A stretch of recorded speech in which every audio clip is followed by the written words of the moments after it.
There we go. Okay, no more music. Quiet now. Okay, there we go. Hi. Hello. Hello. It's just us in the void till I till I press the hotkey. Put the music back in the box. What's in the box? What's in the box? Oh, it's him. It's the boy. Yeah, I mean, we basically attacked and dethroned the moon last time, so I don't think it's I think we got there. I mean, we technically we touched the moon. We slipped the gossamer bounds of Kerbin, and we touched the moon. Endwalker Kerbal Uh, Space Program mod. it's more like the moon touched us. Well, it's all relative. Yeah, I mean, Kubrick. if you reach down and touched the ground, are you touching the earth, or is the earth touching you? The boy, Kubrick. Hi. We're trying to go to space. It's hard. Space is hard. If I get pulled into a sinkhole, the earth is touching me. It's all about Okay. intent. My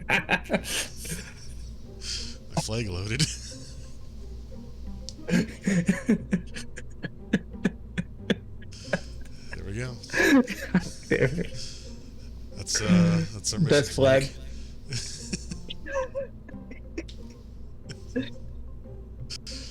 What were we doing last? Let's see. Uh, Before, yeah, I don't want to save this. It's a capsule. Let's see, the Mark 6. It's got big old rockets. Oh, that's right. We need to do an actual flyby that doesn't end disastrously. That's right. So I'm pretty sure this this does not have a decoupler. I didn't save it, so it's a good thing I looked. Yes, where we're going, we actually need decouplers. is your staging right? I remember that being a It is problem. not. I gotta fix it before we go. So okay, we got two boosters, we got a rocket and two decouplers. Got a decoupler and oh yeah, we got two decouplers. That was a problem.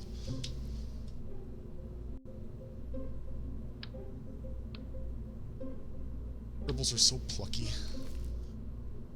Use a tesseract. Yeah, I'll power this with a tesseract. No, I'm afraid all we have is kerosene and liquid oxygen. That will. And actually what is in solid rocket boosters? What do they put in those little model rockets? That's basically what this is. It's like gunpowder and spite or something. I miss playing with those damn things. I had one as a kid, and I spent a long time building it, and then it got cold, and then it's like it's too cold to launch. It's below the recommended temperature. So I waited until spring, and then by the time spring ran around, well, other stuff came up, and I never launched it. And like 3 years later, it's like okay, I'll finally try it, and of course by then whatever was inside the booster was expired and it didn't go off. Aw. My hopes and dreams were shattered that day. Okay, I think we're good. What do we got in the pod here? We can ditch a couple of these batteries. We don't need them since we're not. Oh, that's alright. We're not in build mode. We don't need them as long as we're not a probe core. Yeah, I'm trying to relive my childhood fantasies. So is that the only science we got? We could do a science junior, but this thing's fucking massive, so we'll skip that for now. But we will put a flight computer in, so I can see what I'm doing. Is it clipping? That's okay. Alright, we got Valentina in the pilot seat, since Jeb is quote-unquote missing in action. Oh no. I think he was in the pilot seat last time we tried this.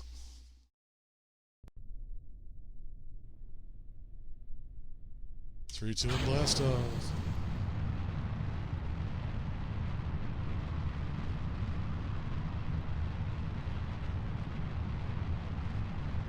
No fanfare, just Digimon. Well, I kind of do that for a reason. I haven't unlocked it yet. You can get a launch stabilizer, which is basically like a big crane arm that goes up the side of anywhere you put it. If you don't have that, like I don't have now, there is a very real possibility your rocket could tip over. Oh yeah, I know. The less time we spend on the launch pad, the better. You ever think about the situation on Kerbin here? The entire planet is desolate except for just this little spot, the landing zones. Yeah, I think there's one other. Actually, there's a place on the island out here that's basically just a runway, and then there's another place like a quarter of the way around the planet, which is another launch pad. Literally just a launch pad, no space center, and that's it. Yeah. There was a mod I saw in progress that was trying to build like cities, but it was more of a like community effort, build something for this tiny little spot that we're going to put somewhere else on the planet, and not like procedural cities or anything. This game is straining the engine as it is. Oops, I'm not going sideways enough. Oof. Now that I know we have this handy little thing, I can see what my periapsis is going to be. It's not a perigee because this isn't Earth, or so I'm told. I think apogee and perigee roll off the tongue better, but what do I know? I'm not a rocket scientist. You just pretend to be one on Twitch.tv. That's right. Oh, they laughed. They called me mad. Insane. Wendell.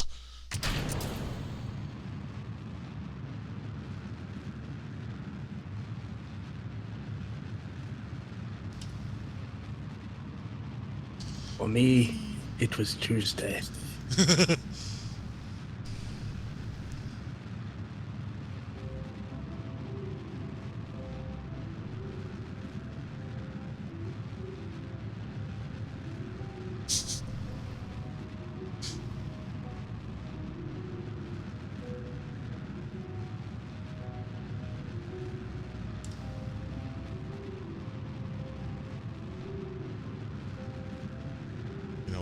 I left the coffee on too long today, and it burnt. Oh no. So I was like... That's almost as bad as burnt popcorn. It was like, Starfleet, what we got back wasn't coffee for long.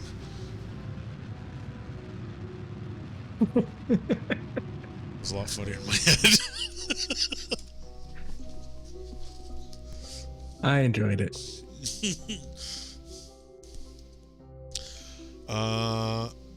I guess we unlock this later.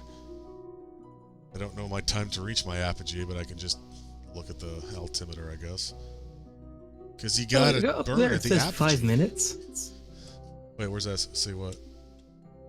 Like to the left of the altimeter. Oh, right. I'm cheating. I'm using mods. I'm going by the in-game theme, not the mod I downloaded. So, yes, 4 minutes and 30 seconds. Yes, you need to burn at the apogee if you want to raise the height of the perigee, which right now is below the surface, so that's no good.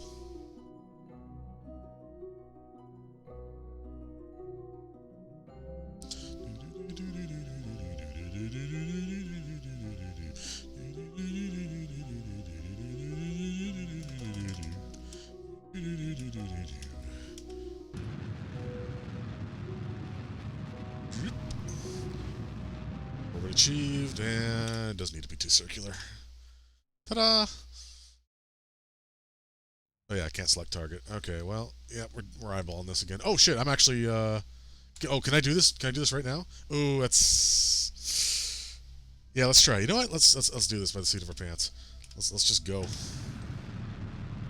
It's a little later than I would have liked to have ejected, but let's try it.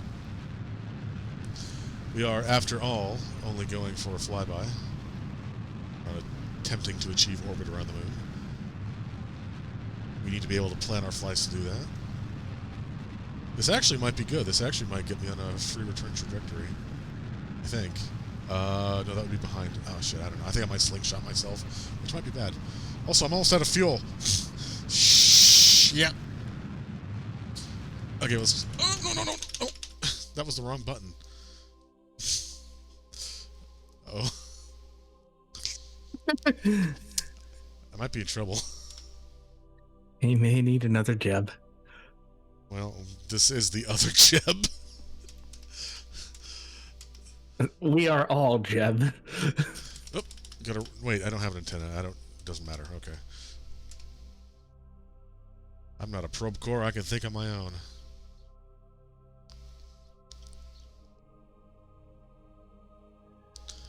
It's a little disconcerting how often I confuse the throttle max and throttle off to time accelerate up and down. They're not even on the same side of the keyboard. Oh, maybe this will be a free return if I intersect. Looks like you might.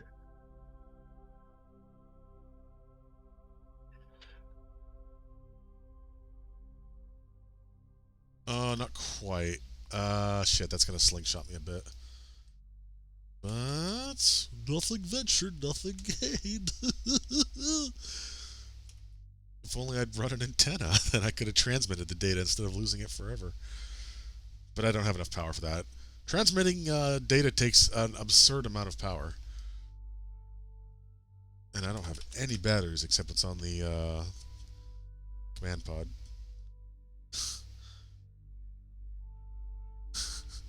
Oh boy. I don't know why this one took so much more... I mean, granted, I overshot a little bit, but not by that much. I had a lot more fuel left over than the last time I tried this. Mystery goo. Temperature. How much pressure is there in space around the moon? The same as everywhere else. None.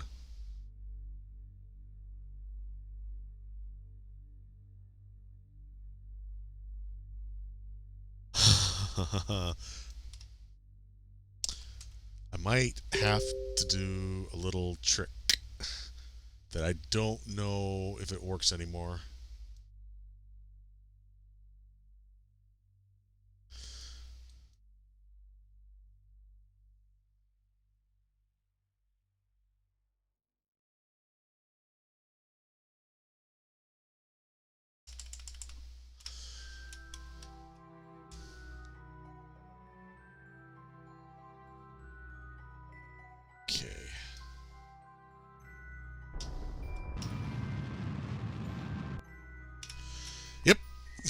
Gonna have to do a little desperate measures here. Okay, so I have no means of propulsion at the moment. I am completely dry of both liquid fuel and oxidizer. So I can just jettison this without worrying about anything. That'll give us a tiny bit of extra boost, but it's still not enough. So I will do nothing because I can't actually go EVA. Oh, fuck. Okay, I might be able to do this later once I actually get the funds, because I think that'll retroactively apply to the ship. But what I was planning on doing was going EVA and using my jetpack to basically push the craft just enough. I don't need much. I just need a few meters per second of delta V. That's all I need. Enough to intersect with the atmosphere and slow myself down.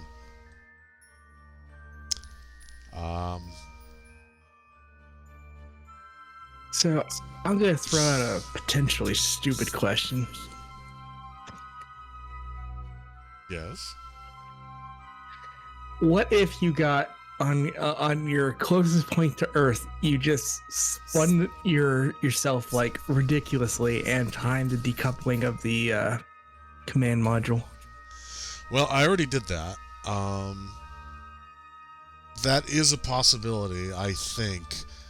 That would increase the force of the decouple. Like I said, I got a tiny bit of delta V out of just decoupling already. And yeah, I think spinning like that would increase the amount of force. But at that point, like, I'm probably passing out from the G-forces involved because I can't control the ship unless my astronaut is currently conscious and alive. Yeah. And if I hit a G-force limit, she'll pass out, and I can't do that anymore. And also, I'd have to time it, which is also incredibly difficult.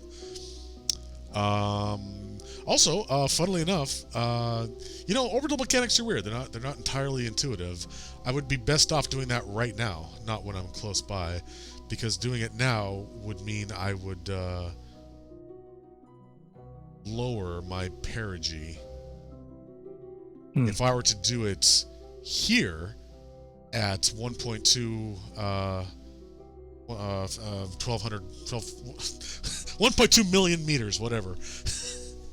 If I had done that there and lost a bunch of delta V, I would slow down at this point, but all that would do is lower my apogee.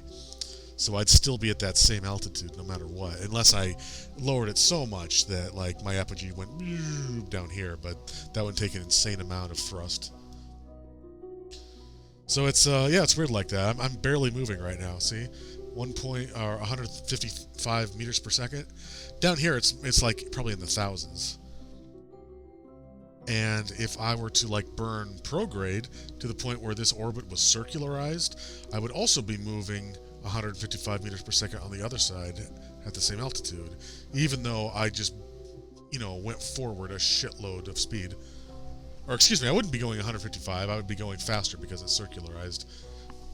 But I'd still be like, it'd be a slower orbit even though I'm, like, going faster. It's very counterintuitive. But anyway, we're stuck up here. Fortunately, food and water has not been implemented. I'm not draining any power just by being here. I could theoretically mount a rescue mission, but I would have to go this fast, basically, which would mean burning all the fuel I had already. So I'd need a better ship, which with more delta V in the tank. Like I said, I can try again with the jetpack trick once I have unlocked the next level in the science center. But for now, Valentina is just gonna have to sit there for a little bit in her tiny little pod.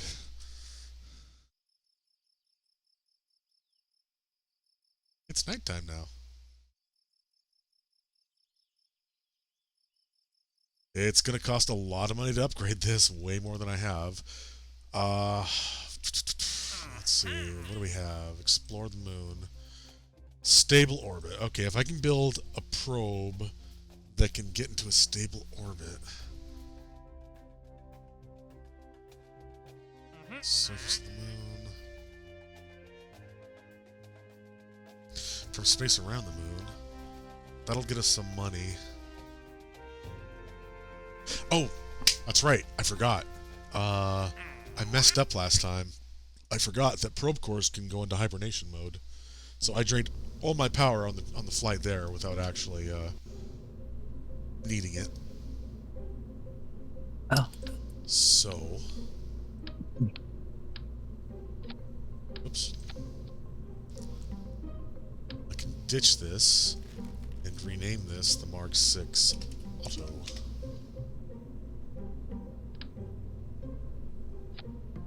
Put the stay putnik there. Put in a shitload of batteries.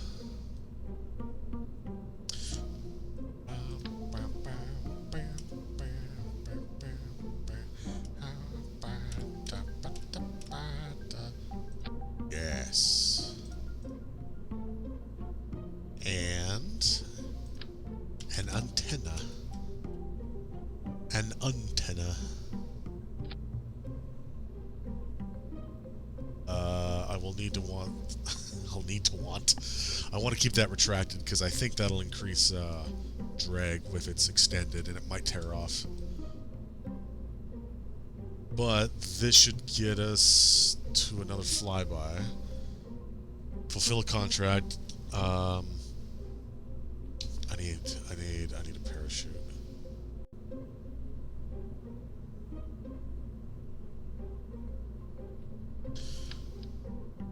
A couple of drogue chutes just in case.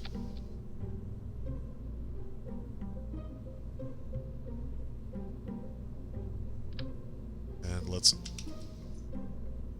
not put that on. Oh wow, I thought there was a way to do that if you held down like Alt or something. It looks like there's a parachute oh no, never mind. That's the other thing. Can I just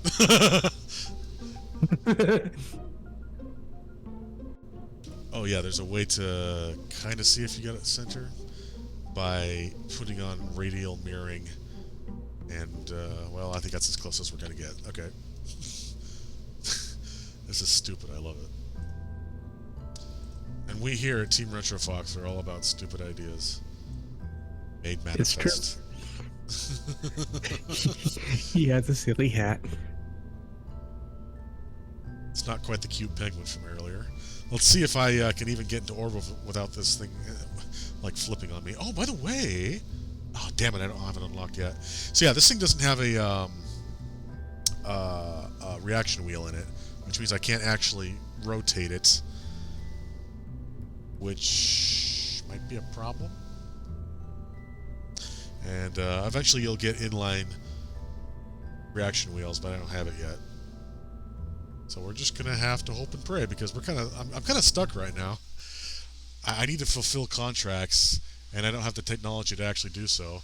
And my neighbor's mowing their lawn, and it's getting pretty loud. I can't hear it. Oh, good. No SAS, no control, just straight up. Hope the drag isn't too bad. Eventually we'll get fairings so that we can put stupid things at the top of the rocket without worrying about how aerodynamic they are. That day has not yet arrived. We're drifting south. I don't know why. Hopefully that's not going to matter.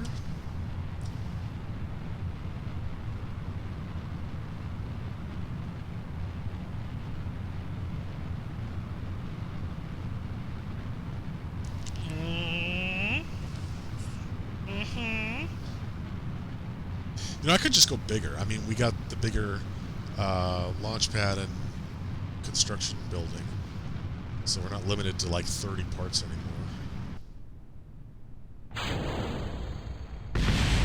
Alright, now I can steer since I've got gimbaling on this rocket.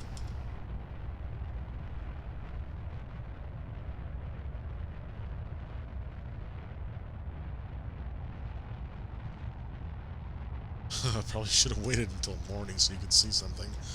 I don't technically need to see anything except for the nav ball, but it's a little boring.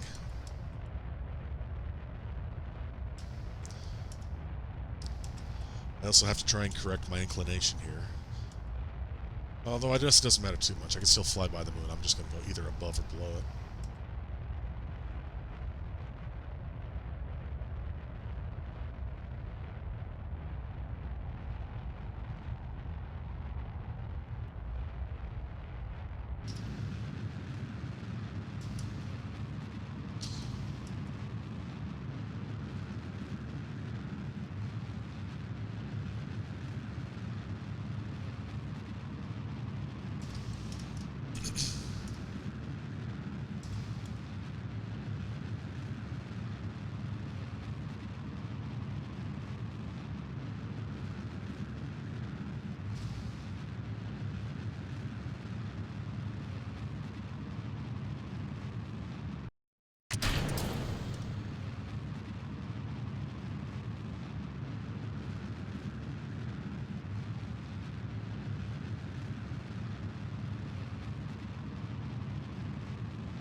I am amazed that's not activating my microphone. It's very loud.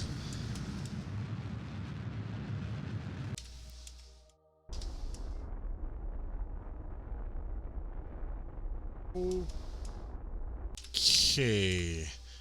I can't steer when the engine is off, but I can time accelerate, which will lock my rotation. So now we wait.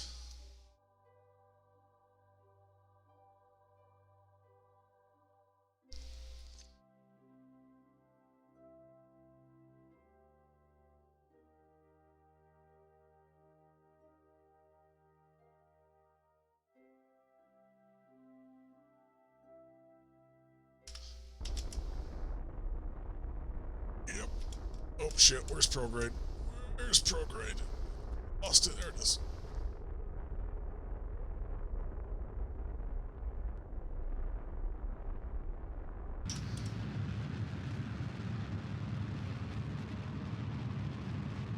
Okay, good enough. Alright, where's the moon? Where's the moon? Where's the moon? Oh, you can see Valentina's orbit. Oh, I'm so sorry.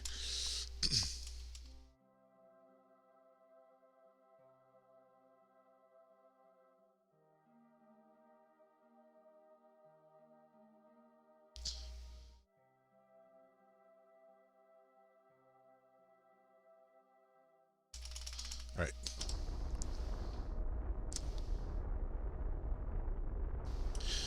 Beep, bop, boop, ba bop, boop, ba da ba doop.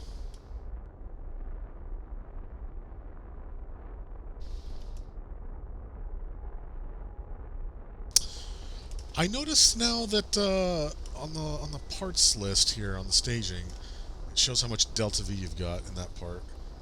I don't know if that's Kerbal Space Program or the engineering mod I've got, but that's new at least.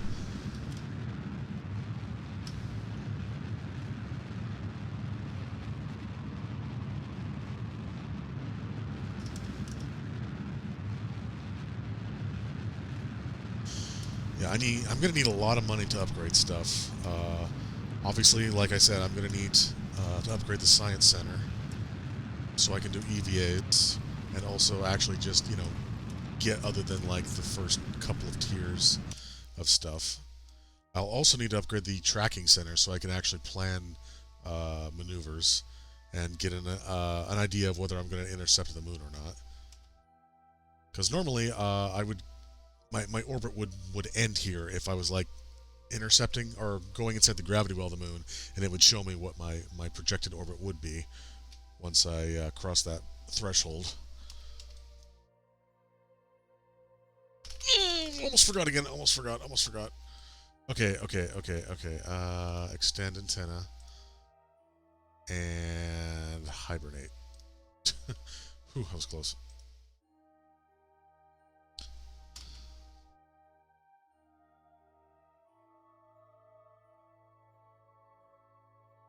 And now we're barely using any power.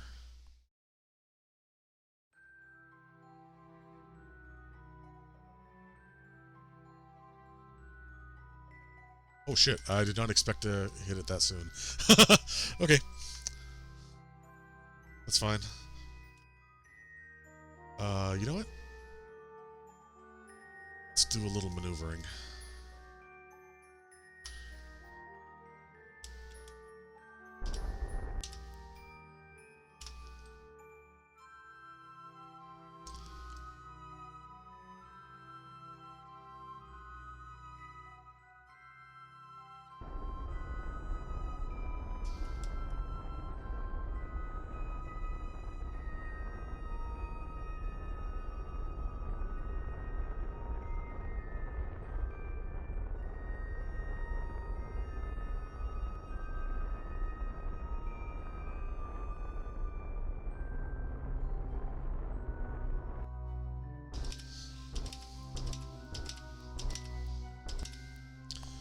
There, skim the surface a bit. I'm going to have to time this carefully, though, because as soon as I'm behind the moon, I'm going to lose control of the probe, and therefore won't be able to take experiments. So I'll have to either do it immediately before or right after I get occluded.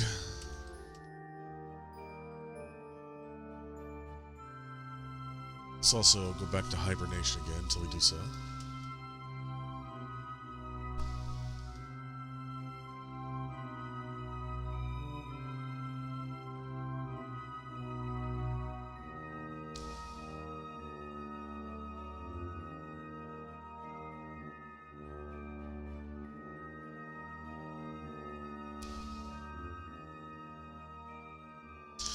That's assuming occlusion is even a thing. Like I said, I didn't actually check what the parameters for this difficulty level were. It's possible to have distance-based loss of signal, but not occlusion-based.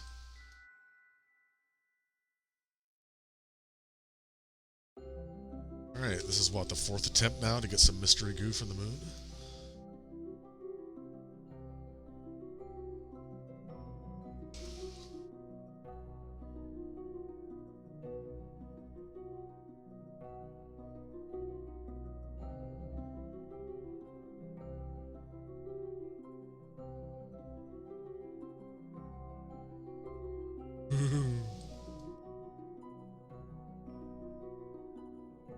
If only we could see anything. Ooh.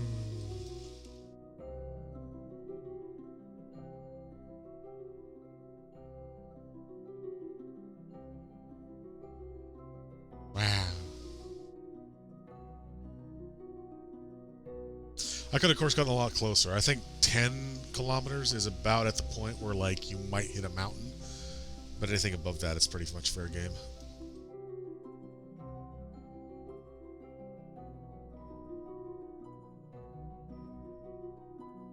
Let's see what kind of trajectory I got. It's awful! It's hard to plan these things when you can't see what's going on. Alright, we're still in hibernation mode. We're good. Just gotta wait till we get to the apogee.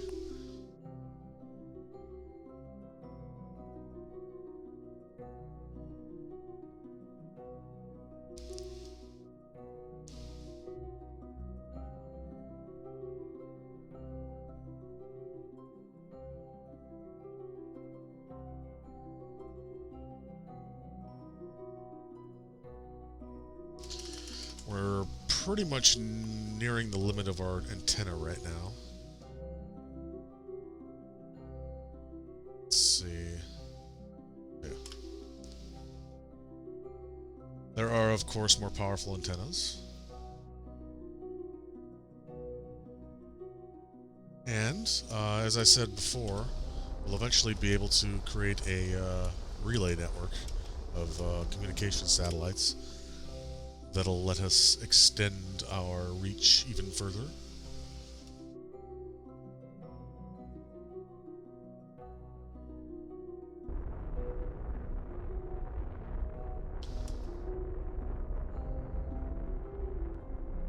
Okay, I remembered to pack a heat shield. I remembered to make sure the decouplers were okay. What else did I forget? I guess we'll find out. There's Kerbal. Should be below me. I can't see it. It's so far away. Oh, wait, it's over there. Huh. Okay.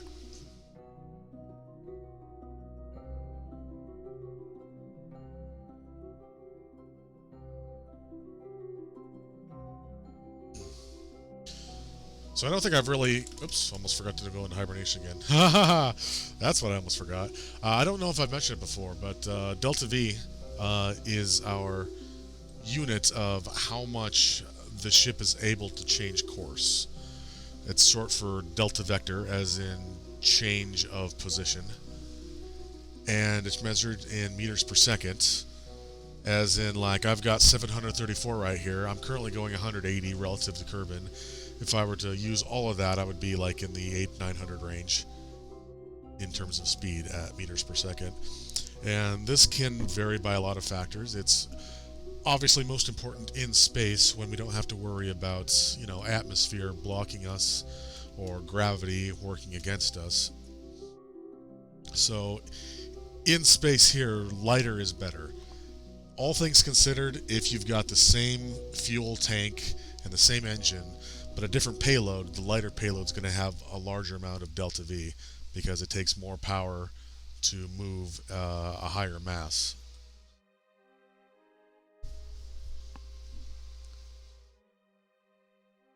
So that's why I got a very small engine here. I think I pointed it out last time, but yeah, the swivel engine, the big one, which I would use like on Kerbin, uh, is a much more powerful engine. It can output a lot more thrust a lot more quickly, but it has a much lower delta V in space than this one, which is a much smaller, even though this one's less powerful.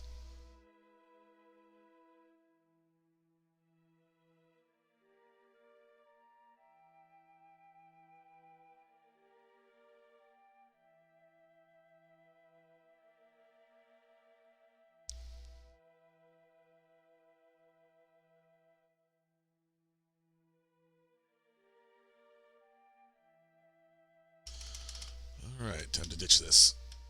Time to not be in hibernation mode.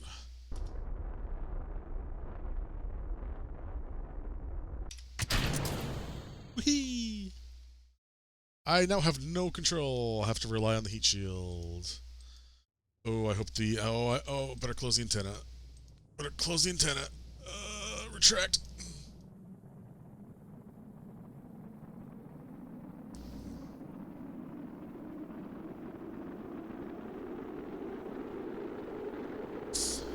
Please don't disintegrate.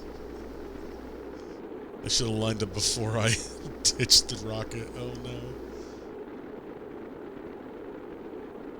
Okay, it's gonna self-correct eventually. Eventually. I don't have lander legs. I hope that doesn't matter. Oh, Specs, you're infectious optimism. I mean, you've seen what happened to the last, what, 4 missions, 5 missions? How many times have we done this now? I've remembered everything, but that doesn't matter. I do have drogue chutes, which should slow it down quite a bit. So hopefully we don't crush this. And even if we do, maybe the stuff inside it will survive. Yeah, like I said, no lander legs, but I think the lander legs would probably be burned off at this point anyway. I would have had to put them, like, on the probe core itself, which I don't think is viable. Okay, nice, easy. Aero braking here, that's fine, okay. It's safe to open the drogue chute, so I'm going to wait a bit so we don't have to, like, sit here all night.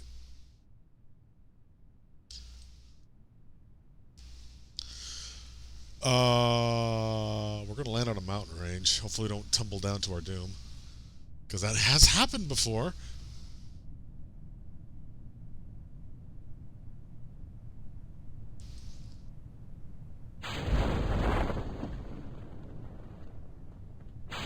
Alright, getting deployed now, so hopefully I land in the lowlands.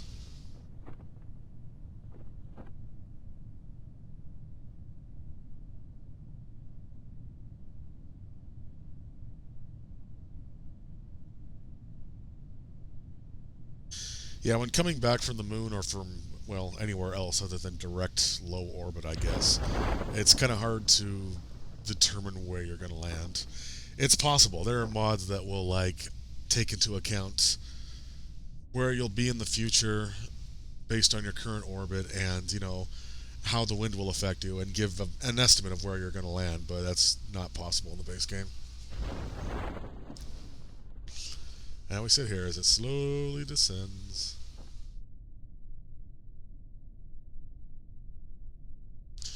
You can see the plant life of Kerbin there in the background. See that? There's a tree.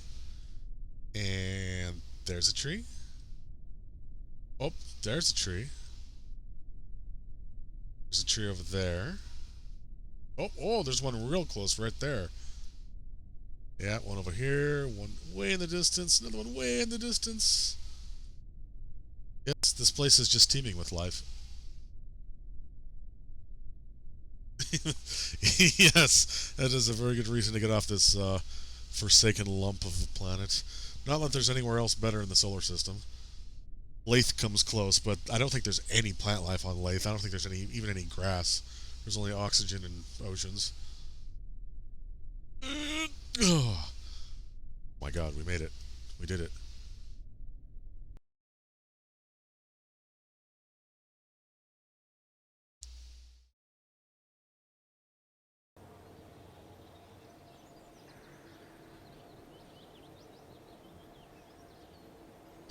Ooh, 114 science total, 72 earned.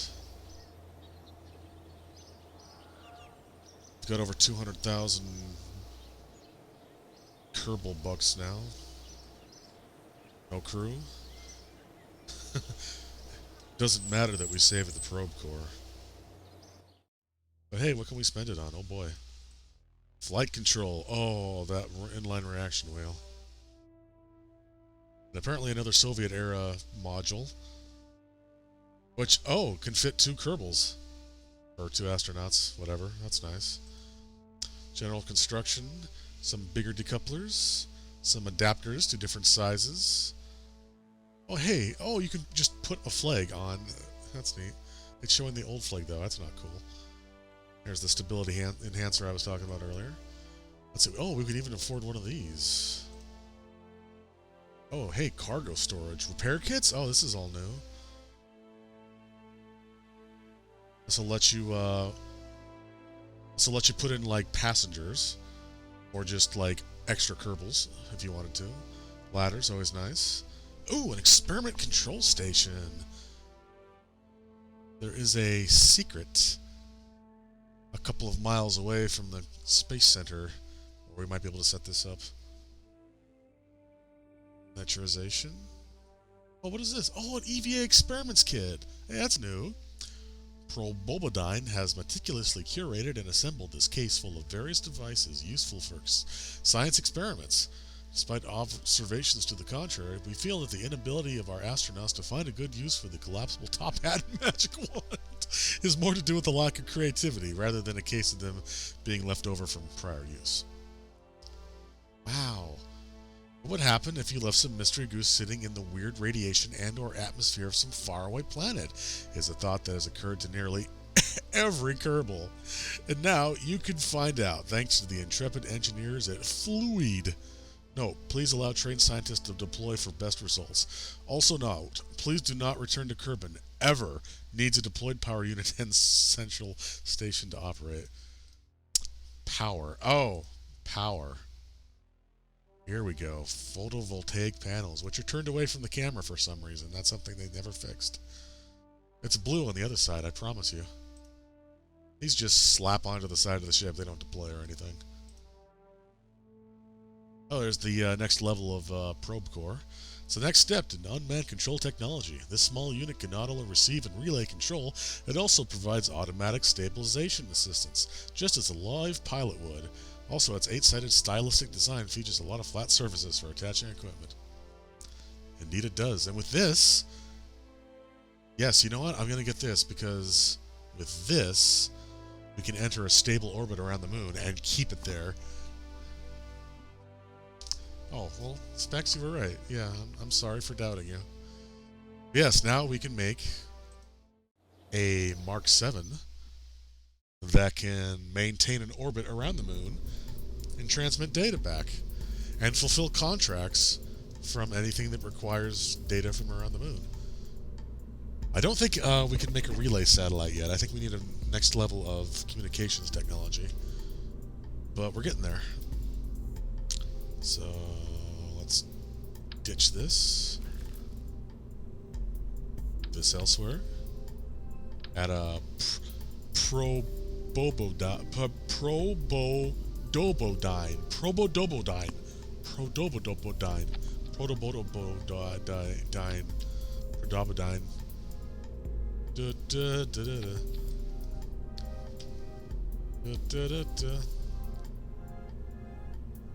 Oh, do we have actions?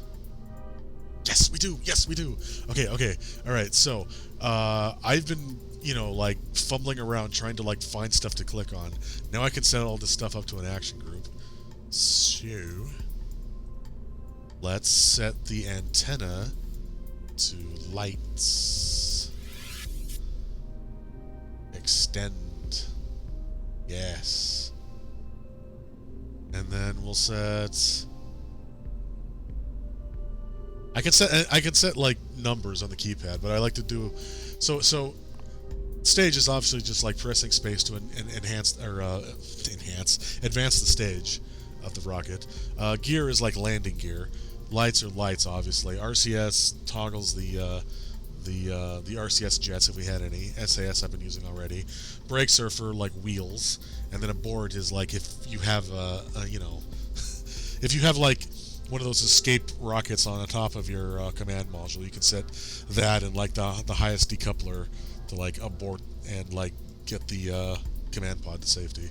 We can't do that yet, so we could use that as a shortcut for taking experiments. Logging temperature, logging pressure, and observing the mystery goo. Can all be done with the abort key.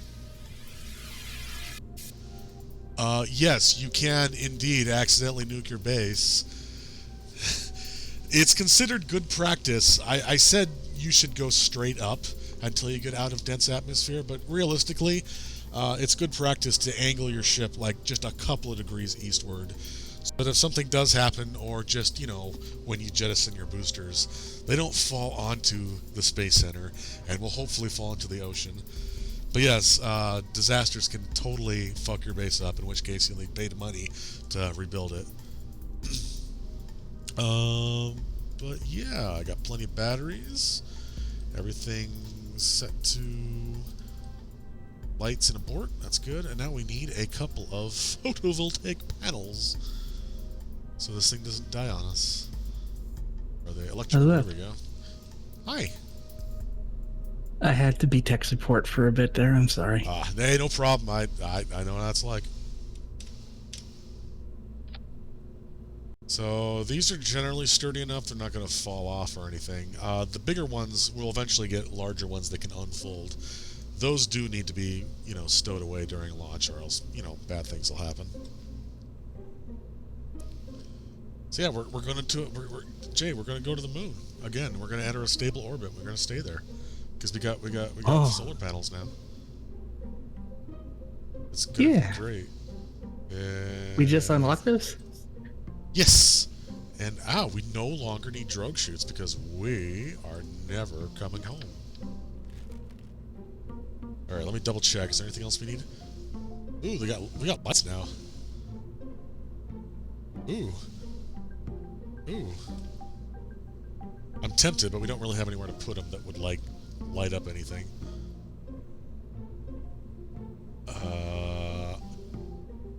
Why don't you do these? Give me.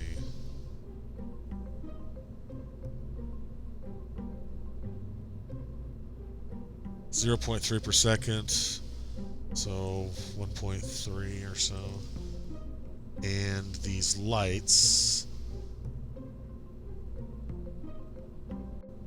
0.3 per minute. Okay. So each one of these requires like 1 solar panel's worth. Or at least the small ones do. That's not worth it. Okay, we don't need cargo. What is this? Oh, hey, that's the deployed photovoltaic panel for experiments. Got all the science we can put on without using... Well, oh shit. Oh my god, wait a minute. We could use the Science Junior. Hang on. We don't need a heat shield. That'll just pop right on. Cool. Right, that does that a bit of So is this just going to stay in orbit? Yeah. It can stay there forever now, because it's got panels. Yeah.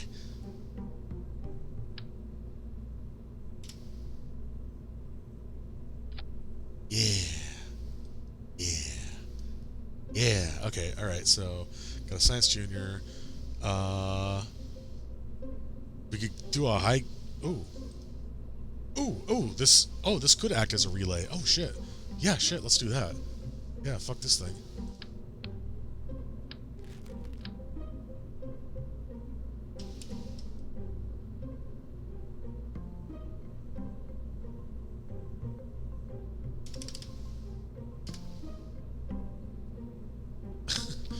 Yeah, that probably won't be bad.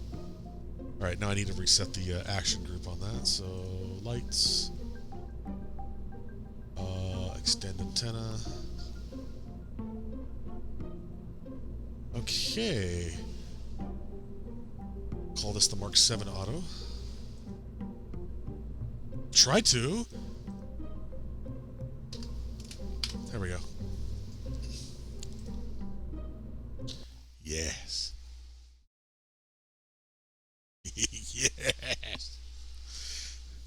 This probe core also has reaction wheels, so I can give it a slight bit of control. Not much, but maybe enough that it won't fuck me over.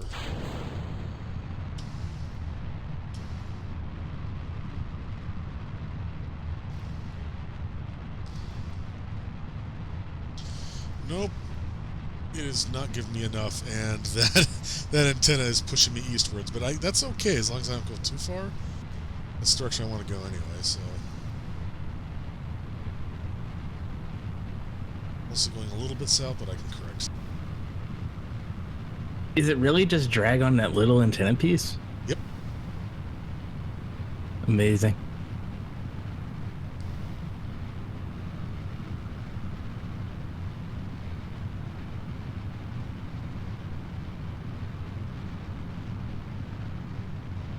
You know, I do want to break out the multiplayer mod sometime.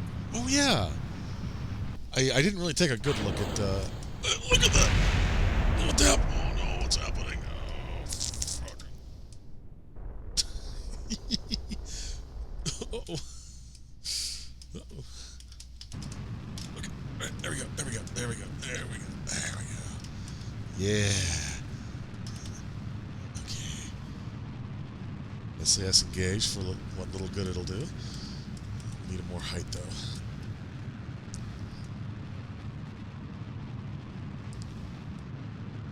So I don't waste enough fuel here that I can't get it to an orbit around the moon. But it doesn't have to be a good orbit, so... And you can always reset. That's cheating. I guess. I don't know. It depends on how much, like, time it would waste to, like, start over, I guess. I don't know. Alright, cool. That's enough altitude. Now burn eastward.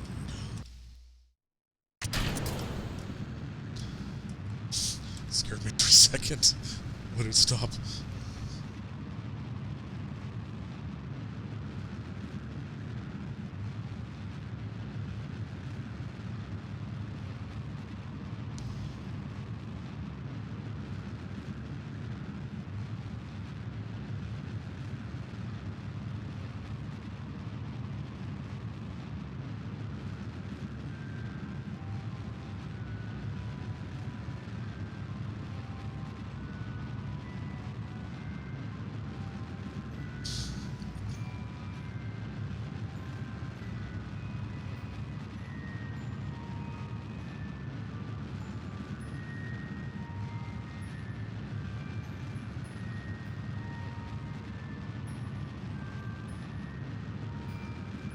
Oh, I'm going wait a minute. Oh, I wasn't paying attention. That's kind of high, but I guess doesn't matter. Might work out. Yeah, I just need to point at the moon once I'm at apogee, and I think that should work.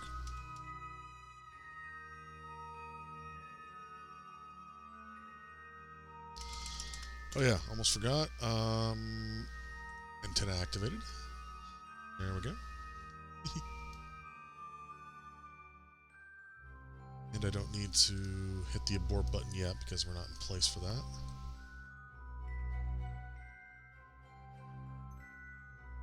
And we are full electrical charge.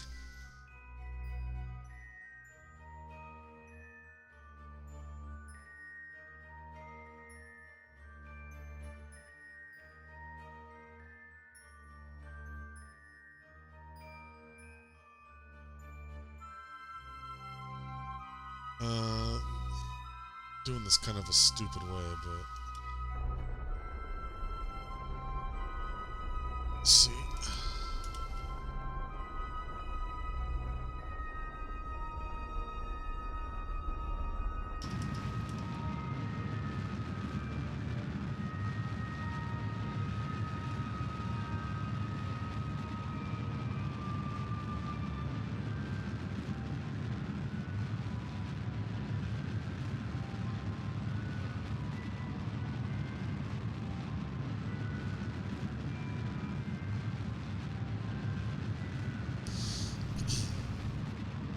So this is another one of those kind of weirdly paradoxical things. I'm at a higher orbit than I would usually be, which means I'm moving slower, which means I need to expend more fuel to go faster. If I was going faster, I would expend less fuel to... I don't know, it's just weird. Like, I already expended the fuel to get here, but I still need, like, more fuel than I would if I used less fuel to be in a lower orbit. Something like that.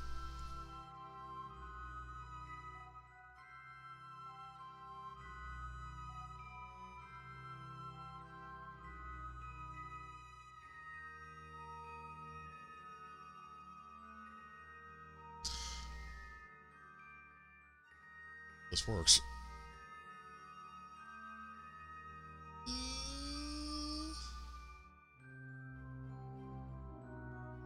Please, Moon, pick me up, pick me up, pick me up, pick me up, pick me up, pick me up. There we go. Come on, come on. A little closer, a little closer, a little more, a little more, a little more. There we go. Yeah. Okay. Still got a full charge. Didn't have to go into hibernate mode. Yeah. Okay. Slowly rotate.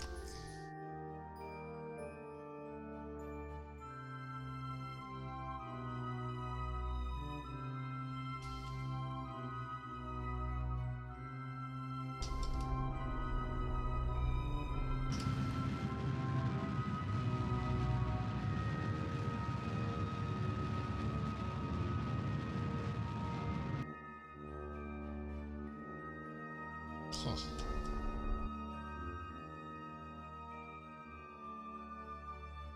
Wait a minute, what happened? Did I seriously... way? I think I overshot so much that I reversed my orbit direction. Oh.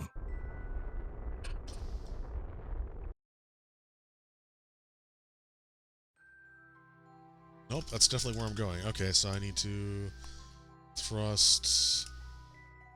Oh, I forget the names. So each of these nodes has a name. There's there's prograde and retrograde, but then there's also radial and anti-radial, I think, and then normal and anti-normal. But I don't remember which is which. And do I want to go normal for this? I think I want to go normal for this. It's a lot easier when you can experiment with the planner, but.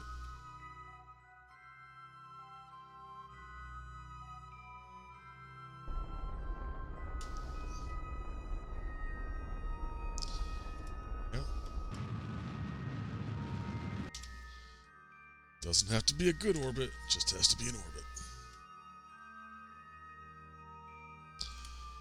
Let's angle ourselves so we can get some good solar energy.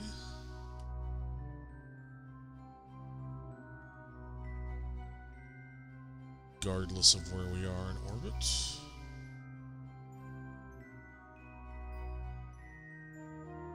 Okay. Oh, that was an abort is what I wanted. Yeah, there we go.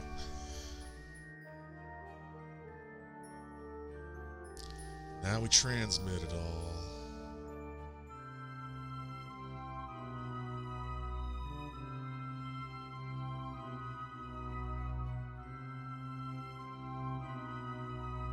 You can see that used almost half of our available energy, which is like 6 batteries, so...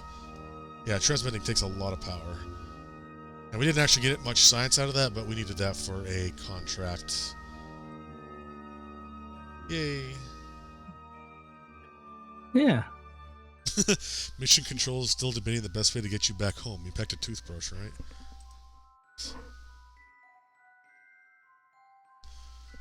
Oh, okay, contract complete, finally. And now we have a relay satellite, sort of.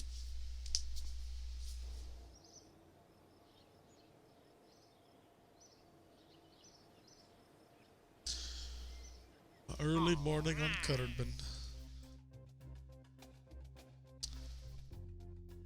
Observational surveys. Oh, these are horrible. These require you to go to specific locations. Just getting to the moon, landing anywhere, and taking off and returning is a real pain.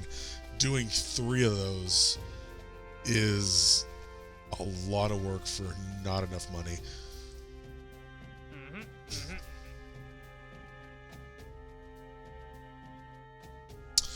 Ooh, rendezvous 2 vessels in orbit of Kerbal.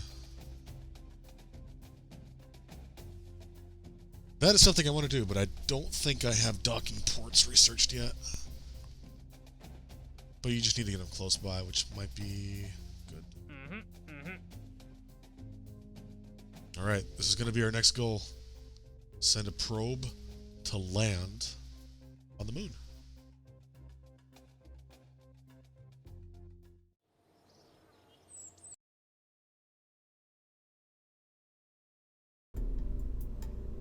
Oops.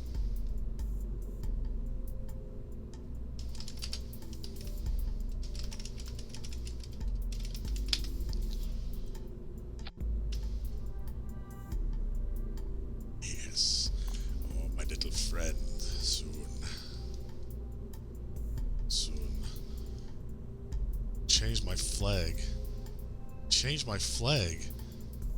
It changed my flag. Why did it change my flag? No. My flag.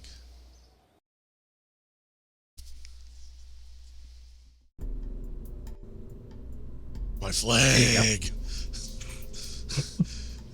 Jeb will watch over us. Okay, what shall I do? You know what? I forgot to activate the Science Junior on that relay satellite. Oh well. Yeah. Oh well. I can do that with this one when we're nicely landed. Okay, Science Junior. What do we got in the way of fuel tanks? Not much.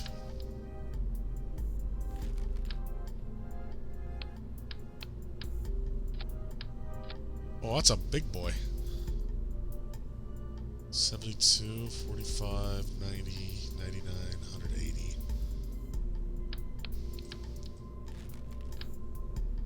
That is also a big boy. Deceptively so. What is this? Is this the smallest one we got? Jeez. Alright, hang on. I gotta take a look at something here. We do have access to smaller rocketry, but I don't know if we can afford it. No, we can't. Yeah, this is the kind of stuff we want. Oh well. Sometimes you just have to make do.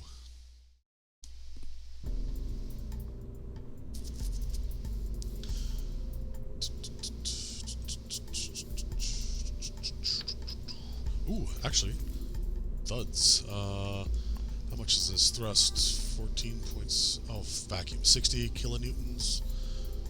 120 kilonewtons. That's overkill, and these things are huge. So the Terrier, it is.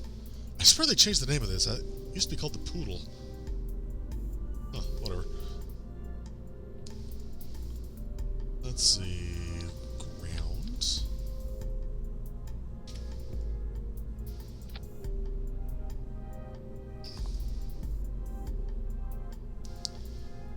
Science. No, not science. Power.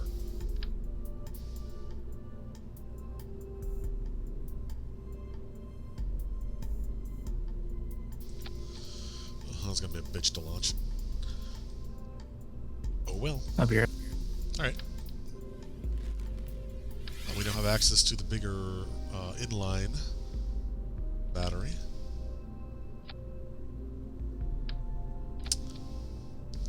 That's only 200 though, so I'm probably still going to need the regular ones.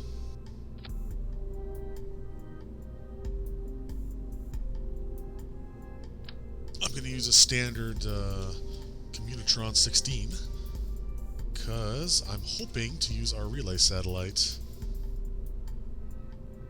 which might not work, but we'll find out.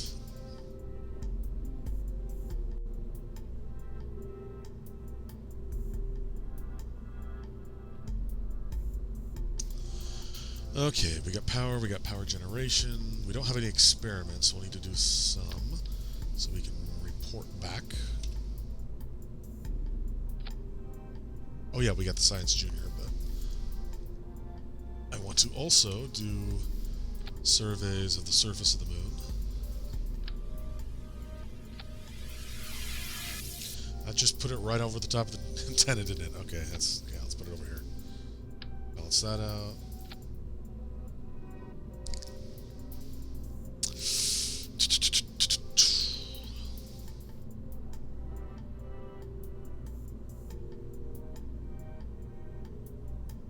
Is that everything we need? Communication, electrical. It's not coming back.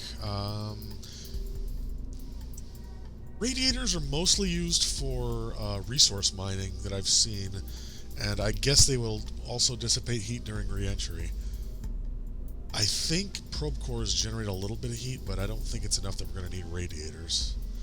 Already got landing gears.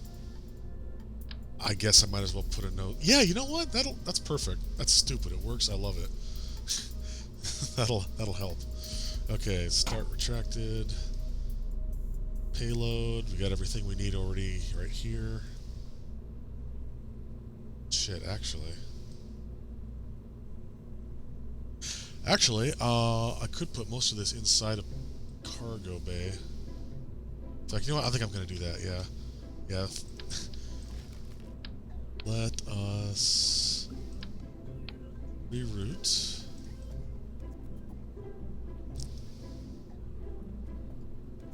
And service bay. Oops. You did not reroute like I asked you to. That kind of works. Like, that works great. Yeah, parts can clip. That's okay.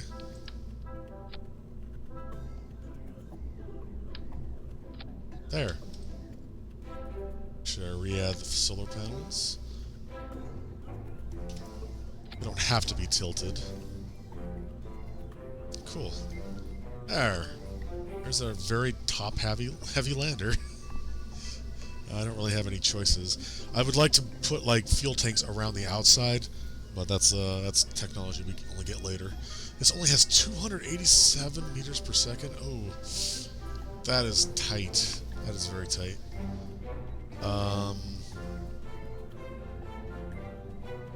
Shit.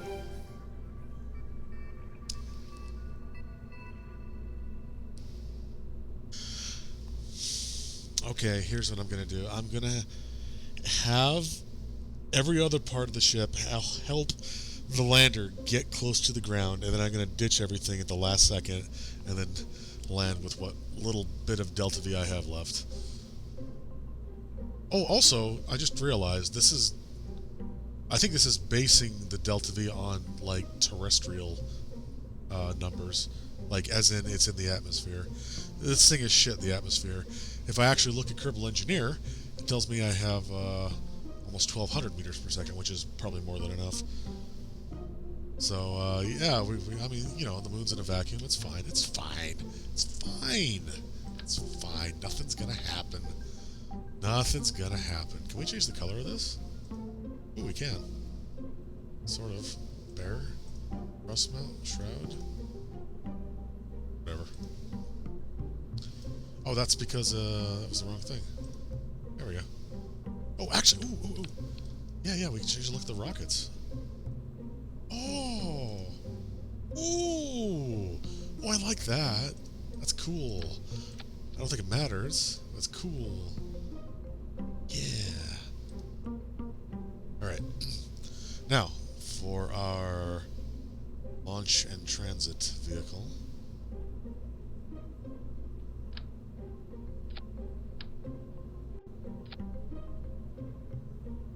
The old reliable swivel.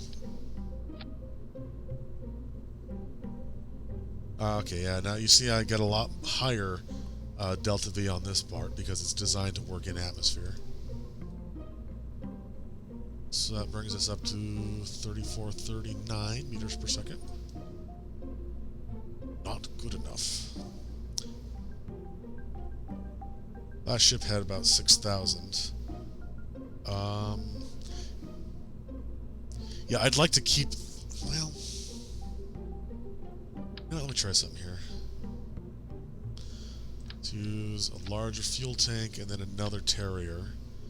This can be our transit engine to get us to the moon. Okay, thrust to weight ratio doesn't matter too much. And then, let's see, a decoupler.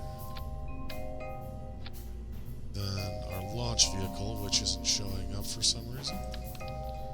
Did I do that right? Oh, because it's on the wrong stage.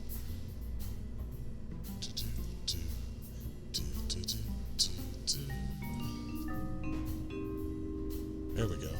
Okay, that brings us to 4645.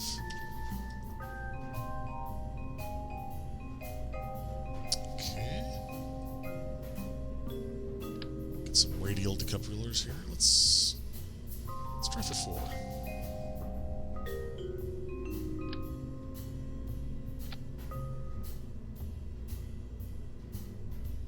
Ah, cool. All right, that brings us to 6.5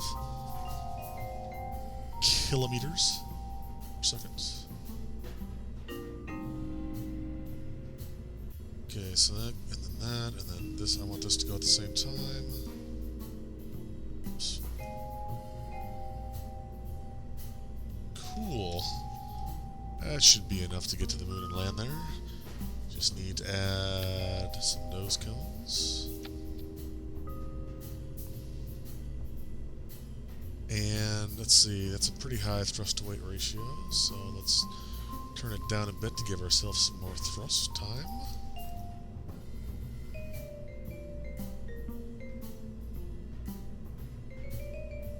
And we still don't have a launch stability, so, or struts for that matter, which would also be nice. Let's go save this, and actually, let's check out the contracts real quick. I think I picked up the one that wants stuff from the moon. Yeah. Okay, good. But I also want to make it sunrise. So I can see what I'm doing. Right. Mark 8 Moonlander probe. Best flag. Let's do this. Oh, I forgot fins. Let's find out if that matters.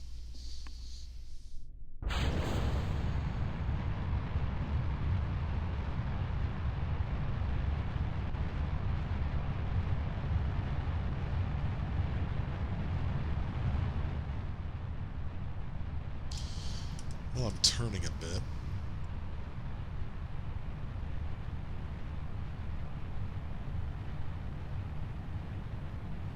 Oh boy, yep, I think it matters.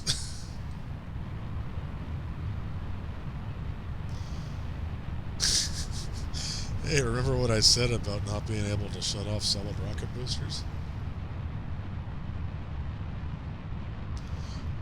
You said the thing. You said the title. I said the thing. I said the thing. Oh, you know what? I might be able to land this if I can ditch these things before they explode. Before I. Okay, you know what? Let's see. Oh God. Well. Oh. Maybe I'll land in the water. Maybe it won't matter.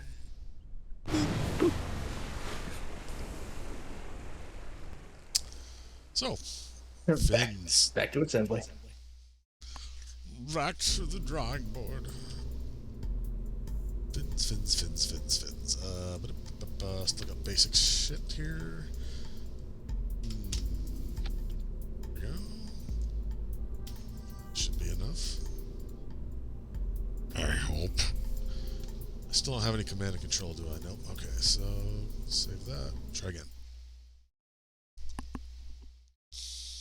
Oh, I should have seen how much it was to upgrade the tracking center. Oh well.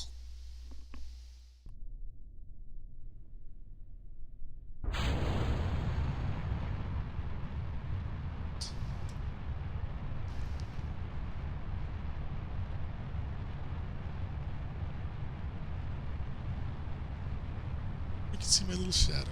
Oh.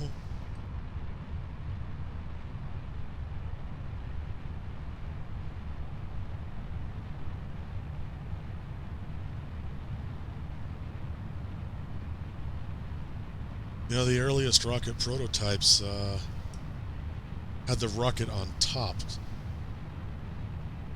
It'd be like a rocket motor then attached with like struts to like the payload on the bottom, because they figured, you know, shit like this would happen. You would start flipping over if you started thrusting from the bottom. Wouldn't that put the payload in direct path of all the destructive output of the Yes, rocket? it would. But these were like tiny little prototype rockets, like not really designed for too much. This was like way at the turn of the century, like early prototype stuff. I should probably source that claim. I don't know if it's actually true. I should look that up. I just remember watching like a documentary about it years ago. Ooh, my apogee is already extremely high. Oh, I forgot to put a flight computer on. Oh well. See, this is the game about forgetting. Let's see. Gonna have to do this from the map view.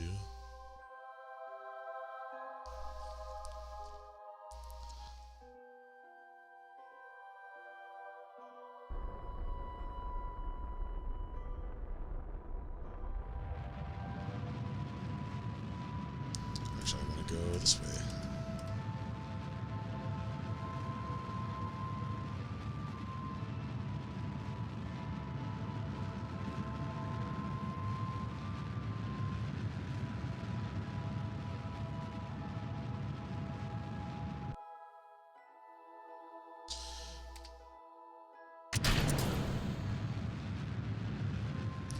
Can't stage a map mode. Steam controller menu controls. What was that all about? I didn't see it. I do have my Steam controller connected, but I'm not using it for anything. Oh yeah, this is going to take a while because I'm using the Terrier engine, which, as I said before, is great for space, but doesn't actually give you much thrust. And we get a lot of payload and fuel here to move, so it's taking a bit.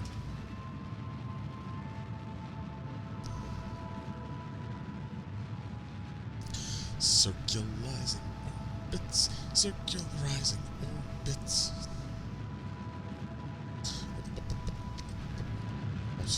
Almost.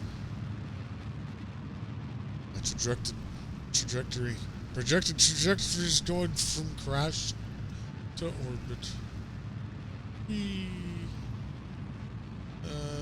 Okay, good enough. Now then, let's see, where's the moon? Where's the moon? Where's the moon? Oh, it's way over here. Yeah, let's turn on our antenna. Cannot deploy while stowed. Uh-oh.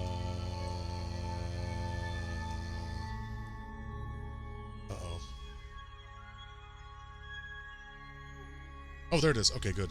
It just clips to the nose cone. That's fine. That's great. Awesome.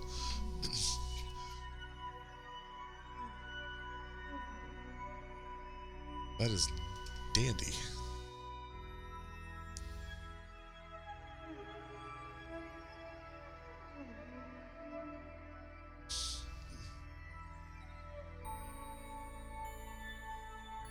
Oh, is that your old satellite still in orbit over there?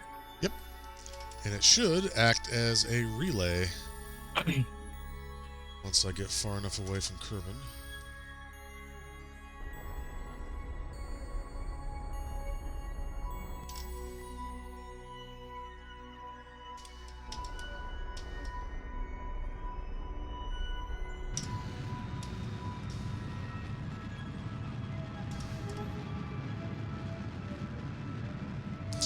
There's poor Valentina, still stuck in orbit.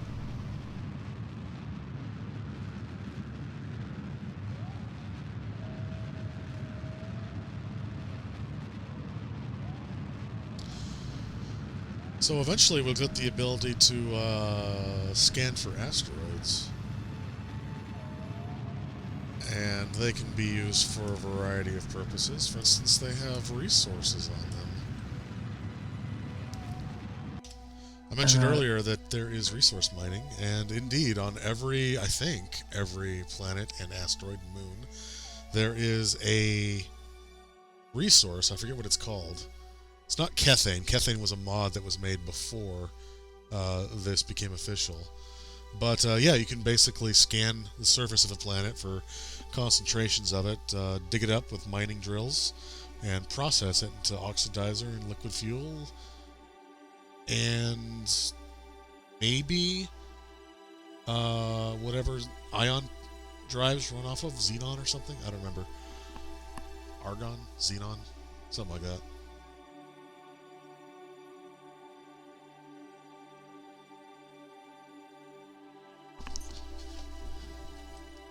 I once played a challenge mode of sorts where I kind of rushed my way to a high enough tracking station level where I could find asteroids. Found one that was on its way to hit Kerbin, and then like made a mission, like, you know, built a rocket ship to actually go out to the thing and move it just enough so that it missed, which was a lot of fun. Sounds it. Hey, Martini Dog, how's it going? Cats in space? What'll they think of next? Hi, Martini. Uh-oh. Ooh, we're going kind of fast. That's okay. Oh, see? Yeah, it's acting as a relay. Awesome. So hopefully it'll act as a relay when I get occluded by the moon here. Look, I can't, okay? Okay, look. Look at this. Mark 6 here. That's Valentina. She's stuck up there because she doesn't have any fuel. I don't think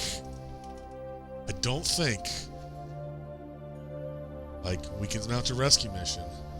But maybe if I upgrade my science facility and give her the ability to go EVA, she can push herself down. Hey, actually, you know what? I think she's got a parachute. If she doesn't die from, you know, re-entry, she could just parachute her way down. That's something I haven't tried yet. That's a new feature. We have many options. I do kind of recall them burning up in atmosphere. Yeah, they used to not to, and then, you know, and then re-entry heat was a thing, so it depends. So yeah, I'm getting kind of a bad signal right now, but it's still enough of a signal to get to my relay, since I can't actually see Kerbin.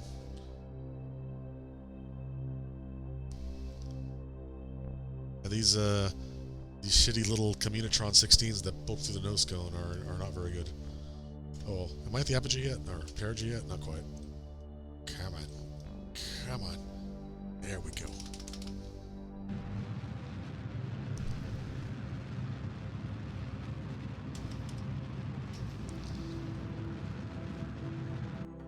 Alright, there's that stage done.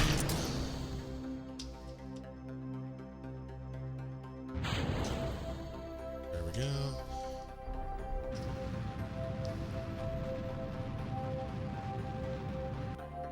I just realized I'm going prograde instead of retrograde. You know, life is just a box of fuck-ups. You don't know what kind you're gonna get. Once we run into my old stage here. It's like inches. We all make mistakes. I don't think I'm gonna have enough fuel to land. Oh boy. Oh good, I didn't hit it. There goes though. Boy, that's booking it.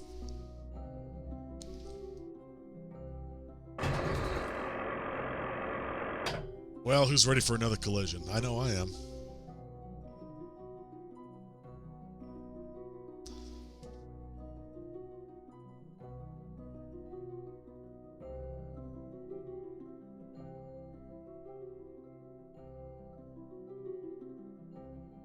Oh, why does it always have to be dark? I really want it to be on the nearest side to Kerbin, so I don't have to worry about the relay. But I need the relay anyway, actually, come to think of it. It's not powerful. Alright, shit. Okay, alright, I'll try it on the next pass. Oh, hey, what's this? It's debris from the last time we did this. Granted, Oh, is that like unintentionally, the one that got hit by the moon directly? No, it hit the moon. It Or attacked the the moon moon. hit it? It attacked and dethroned the moon. Now it is king. Down there in the crater. Ugh. Okay. You know, I'll start the deorbit burn right here. Where's retrograde? There you are. Okay, I don't even have enough. Look, I got 260 meters per second left. I'm doing 590. I don't think I can even deorbit. I mean, I can. I'm gonna hit it eventually, but yeah, we're gonna hit right there. It's okay though. We got landing legs. We'll just bounce off it ever so gently.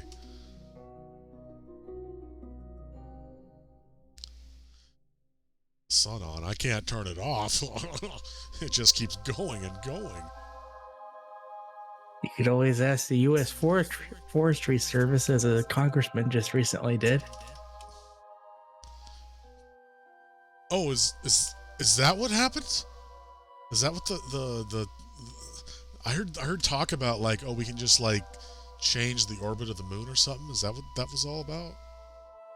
Yes, a senator who has famously declared himself the dumbest guy in Congress actually asked the Forest Service representative what they could do insofar as altering the moon's path around the Earth, well aware that such an action would have heavy implications for climate.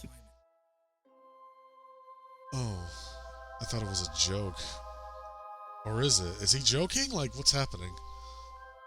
I don't know anymore. I'm going to assume that they are that level of unfortunate. Unfortunate. Well, speaking of unfortunate, I don't have probe control, so I can't actually turn to have the legs meet the ground. Oh. Not that, honestly, not that it matters. That speed? Nah.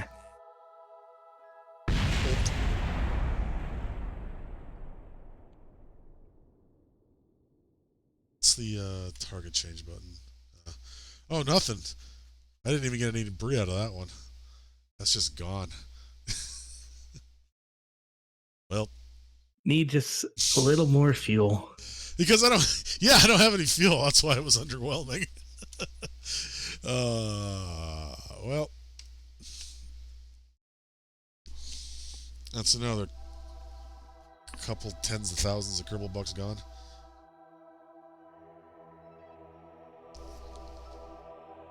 So, these two blue orbits are contracts.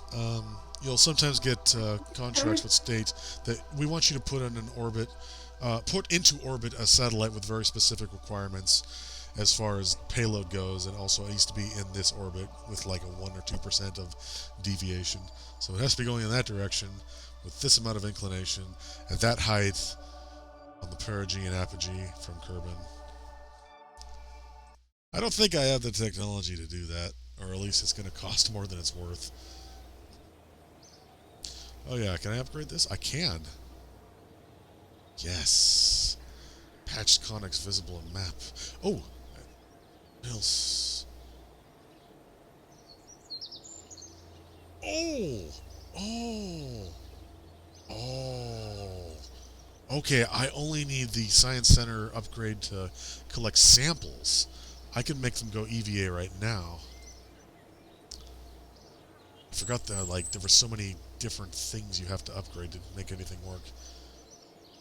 Okay, now I have patched conics, which means I can see projected orbits even as I change.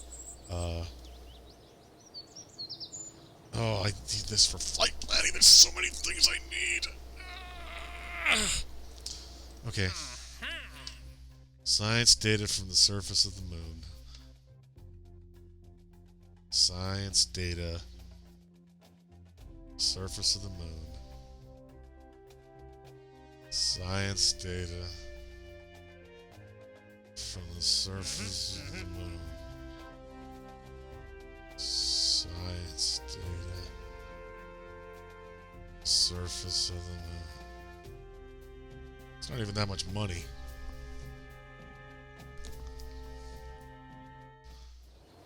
Science data from the surface of the moon.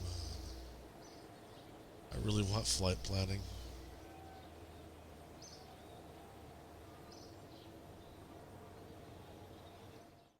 I mean, you could afford it, right?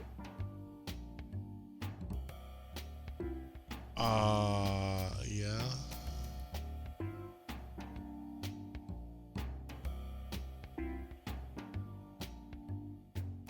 How much?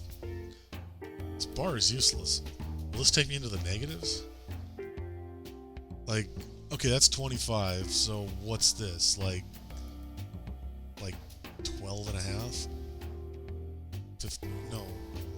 Yeah, 12 and a half? Setup cost 21. It'll take me to the negative. But you said reputation was only for like contract, the amount of contracts? Let me pull up the wiki article again.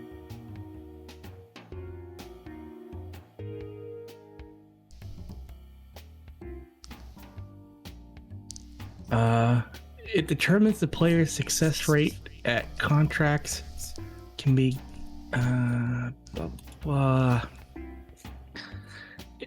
is mainly spent on instating strategies in the administration facility. Oh. Okay. It barely moved! That wasn't anything. Okay, yeah, alright. Now it gives us more money.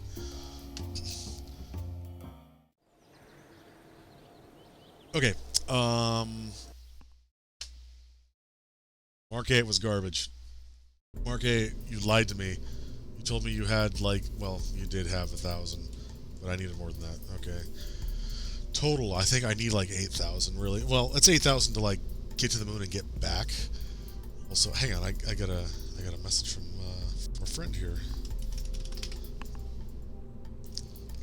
Okay,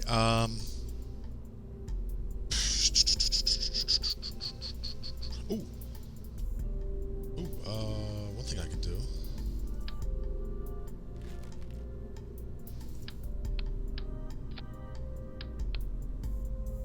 Okay, so that's 60 kilonewtons, was it? Yeah. This is 120. Can I put like 2 of these on? And that wouldn't help me any, really. Probably just burn out faster. So, okay, this is 3148. Yeah, that's garbage. Okay, never mind.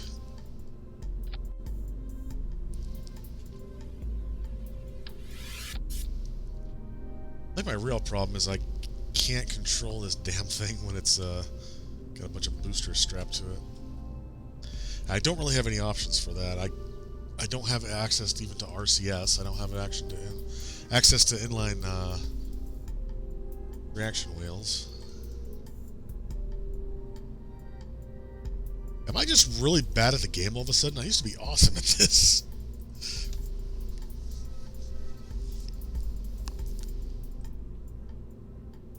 Then again, I used to also play with a lot of mods, so maybe that made things easier.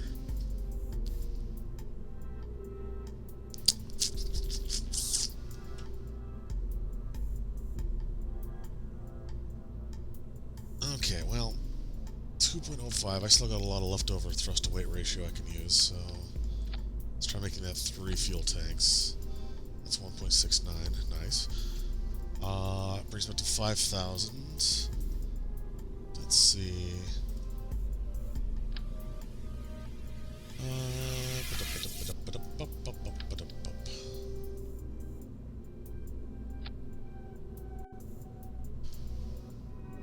still only 6,000. What if I did 4, though? Get out of here.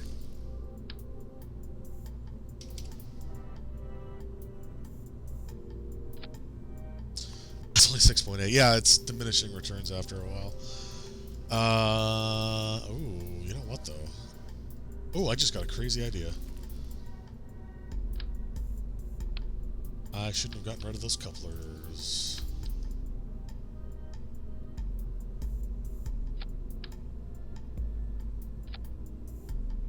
Wow, that's still 3.39. Jesus.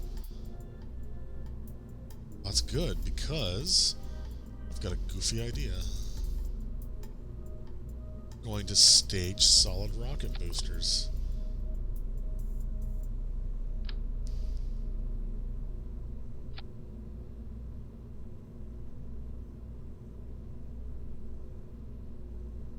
This is a terrible idea. And it actually left me less delta V than before. So it's not actually gonna work. Everything's awful. See, there's a little thing in rocket science called the rocket paradox, where it's like, well, you want to go farther, then you're going to need more fuel. But fuel is heavy, and the container to carry it is heavy, so you're going to need more engines. But the engines require more fuel, so you need to add more fuel. So you need more engines, so you need more fuel, so you need more stages, so you need more engines, so you need more fuel, and you can just barely stay ahead of the curve, but things go up really quickly. So I can make this taller. But at that point, it's starting to get wobbly, and I don't have struts. So let's put these aside for now. A big old thumper here.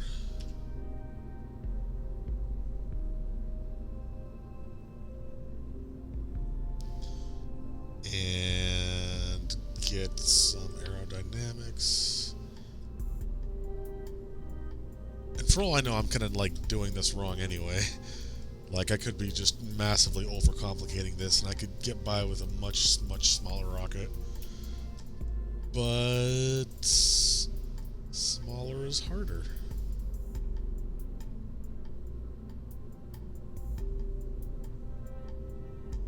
What do I want? What do I want? Couplers. So it's still cheap, though, because it's mostly boosters, and boosters are cheap. Obviously, the solution is to put a massive stockpile of fuel in orbit, intercept that every time you go up, refuel, and then go. You know what? You're not wrong. That is actually a valid solution. I've done that before. Just make a space station and occasionally have like a rocket that sends up a full, unit of rocket fuel up, and top it off every once in a while. And yeah, that is totally valid. It's a real thing. 7,202.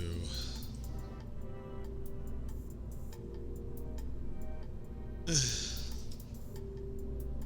is ridiculous. Yeah, like if I had struts, I'd be putting struts from the top of these nose cones like all the way up here, just so this thing won't wobble, and it will wobble. Let's take a look, shall we?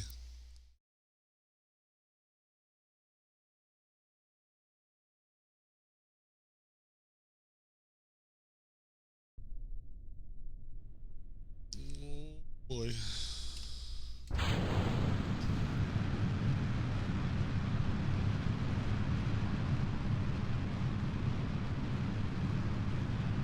Maybe it will. Maybe it won't. Maybe it won't.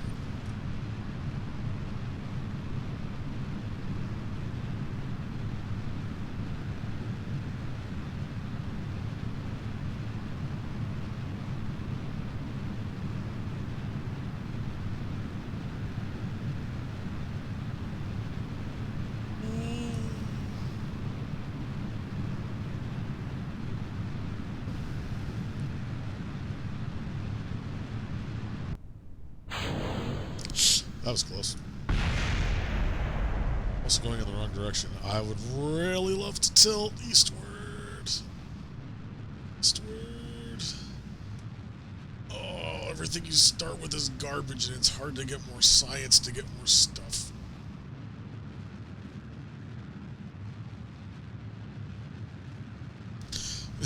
Shit, at this rate, I should have waited till the moon was on the horizon. I could just burn straight towards it without going into orbit. Because I'm just going straight up. That's not what I want to do. I mean, could you reset and try that? I could, yeah. I could time accelerate. Right now I can turn. Where's the moon anyway? Let's see. Oh, Over there. It's behind me.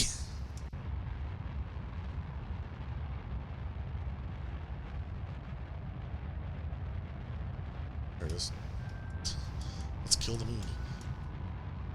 That's not. Wait, that's not. Wait, what?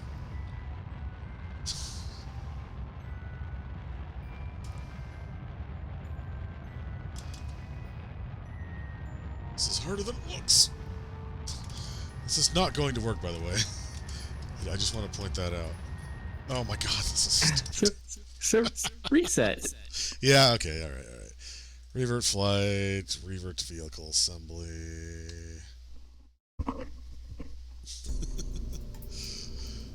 Okay, save, leave.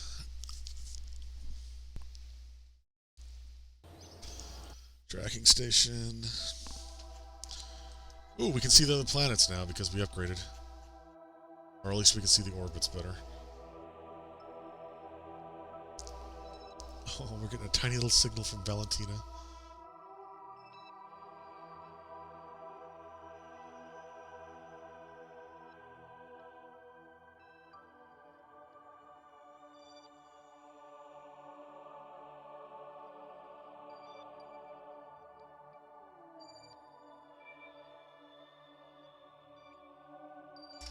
Alright, let's try that.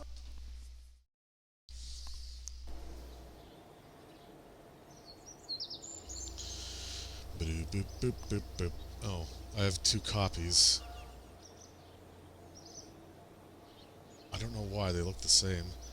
They have the same mass. They have the same size. Well, okay. I don't know how that happened. Maybe change one thing.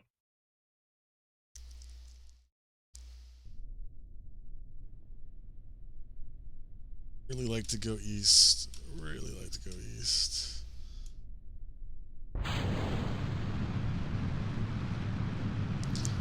Every port that would let me go east is locked.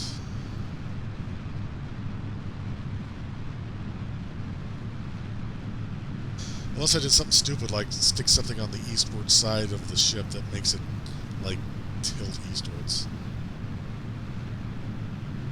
Which I'm considering. Very seriously.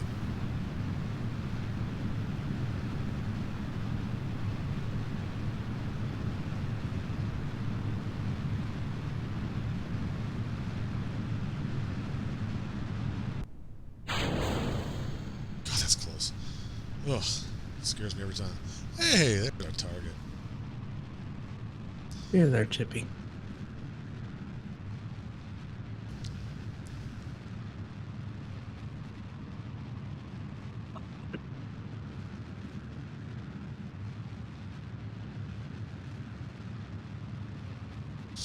Don't want to go west. Don't want to go west. Why is it going west?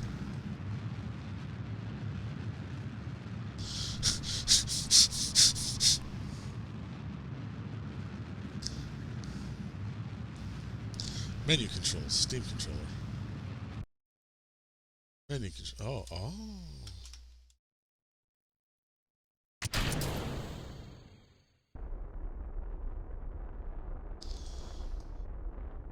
Hello, old friend. We meet for the last time.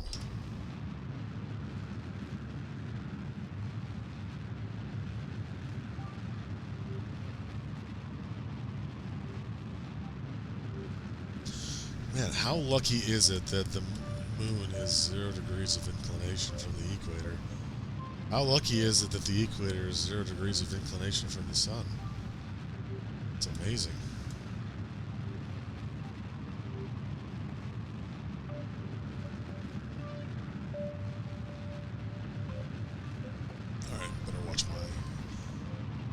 trajectory here.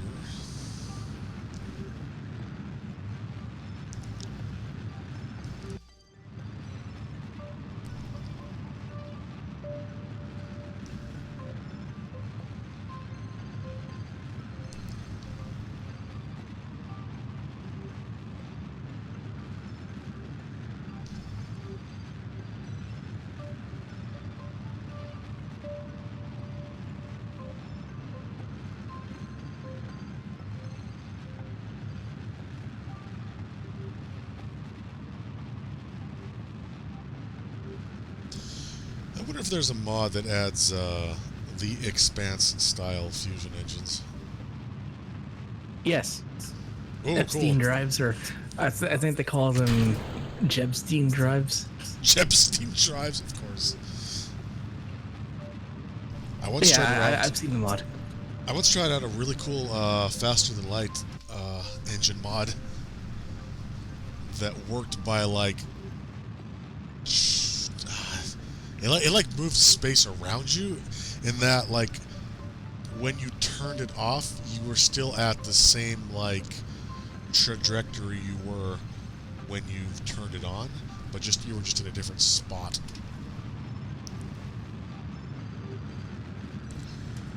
But yeah, like a super high efficient fusion drive like the Epstein drive would be cool, but it would be hard to use with this interface because this is kind of designed for Holman transfers and like adjusting your orbit. Like burning directly at something, you'd need like another mod that tells you like unless it's included, which would be cool. Oh, you can see my trajected orbit. It'd be cool to have like a mod that like showed you exactly where the midpoint was, where you had to turn around to burn the other direction, that kind of thing.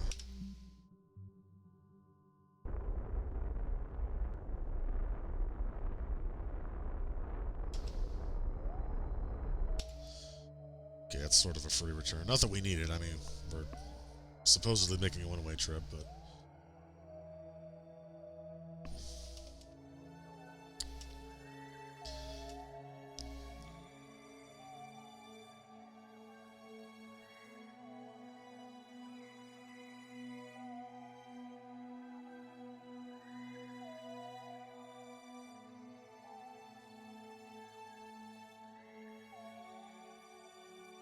Oh, it automatically slows down the time acceleration. That's nice.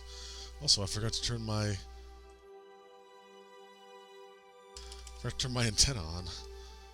Fortunately, I upgraded the tracking center enough that I still have something of a signal. But so it was good to have more. Yeah. Oh, that's flickered. I think it's doing that because my projected orbit after I leave the moon will also encounter the moon again on the second orbit, so it's confused about what to display or something like that.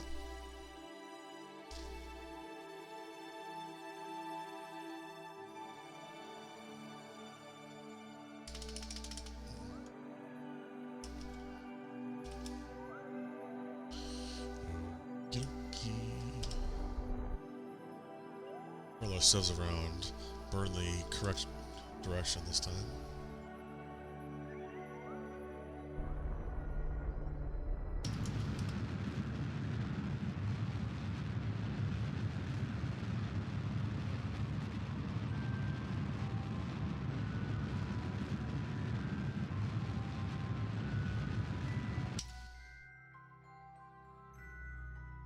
Oh, good, I'll be in the light.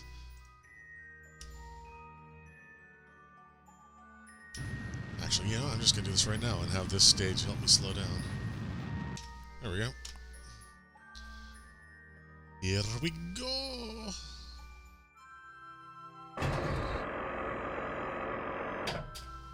Shouldn't you wait till the next stage so that when you decouple it doesn't hit the landing legs? Oh no, see, so I still got a ton of fuel left in this, so I'm going to use this to help me slow down. And then I'll jettison this at the last second.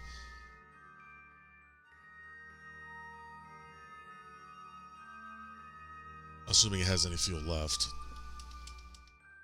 And then I'll finish the rest of my descent with the last stage.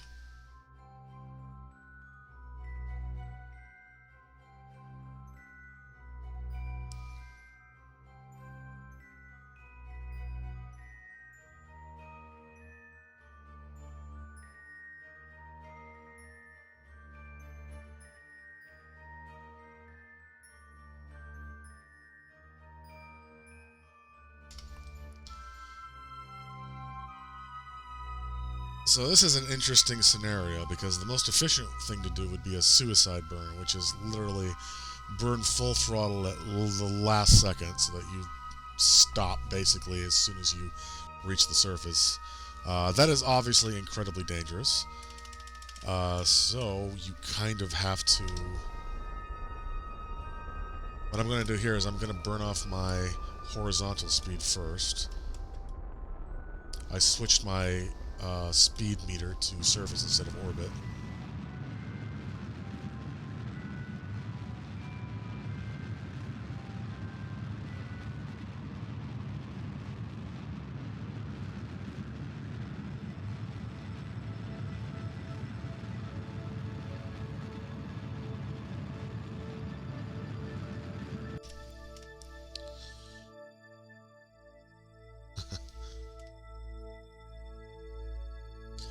And that's pretty close, but I can get a little better once I get closer.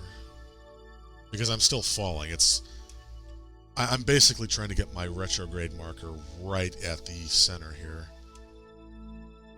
So I can still do a little more adjustment. Because I basically want to be going straight down as much as possible, so I don't skip across the surface and have to do like some nasty course correction later on.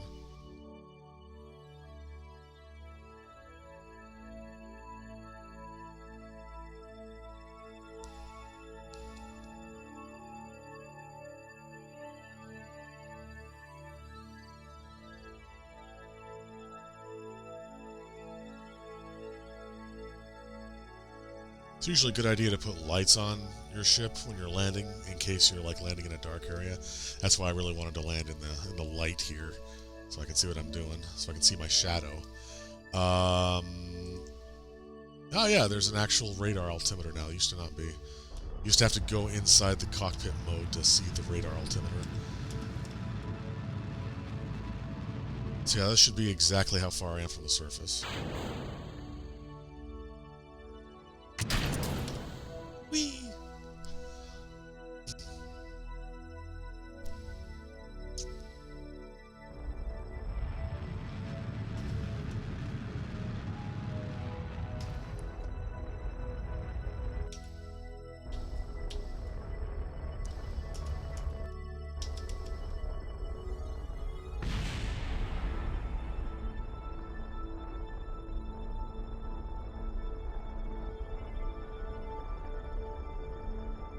Alright, I can see my shadow now, so I got an idea of...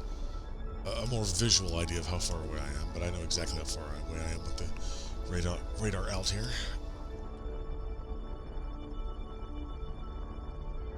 Still pretty close to 0 speed horizontal. Ideally want to land at around 10 meters per second or less.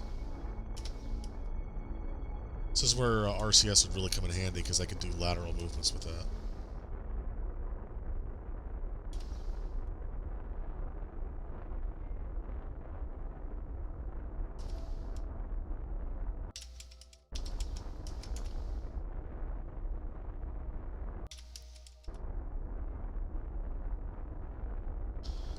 This is actually a pretty good landing spot, not on the edge of a crater or anything.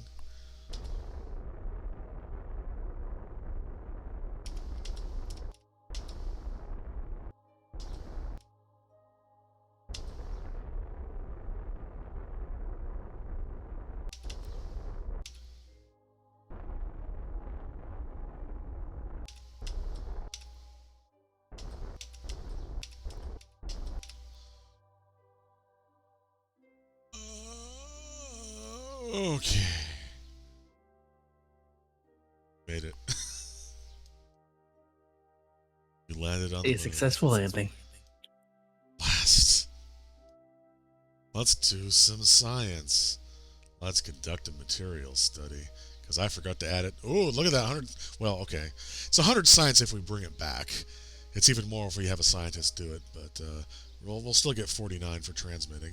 We'll go ahead and keep that because I forgot to add this to the control group. So anybody else will have to be added here. This kid's like, remember when I made a stupid tutorial on this game years ago? I didn't know how to use the measuring tool on the game, so I was just like, aim for the moon. Oh my god, was that you? I remember someone was like, yeah, I just used suicide burns, and I thought it was you, but I couldn't remember. Yeah, that was you.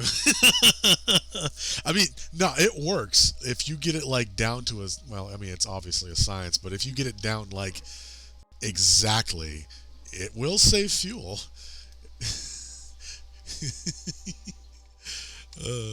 All right, we got science, we got a signal. I don't think we got enough power to do this all in one go. So let's, should have also made a shortcut to transmit because I also have to find the antenna. Well, let's try full. Transmit all. Skid, if you want, you're welcome to join us in voice. Yes, indeed.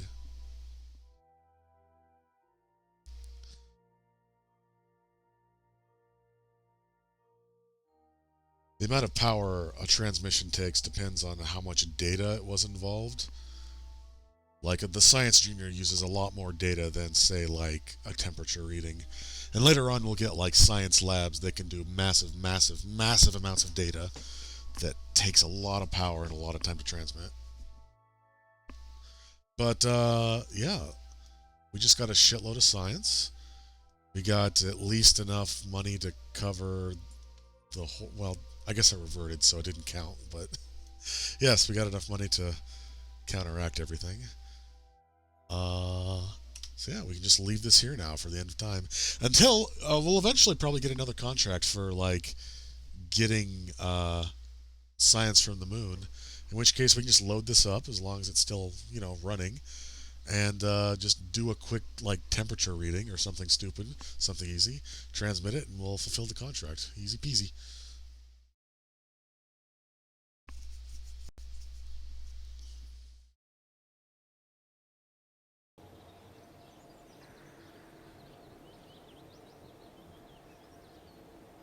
Alright.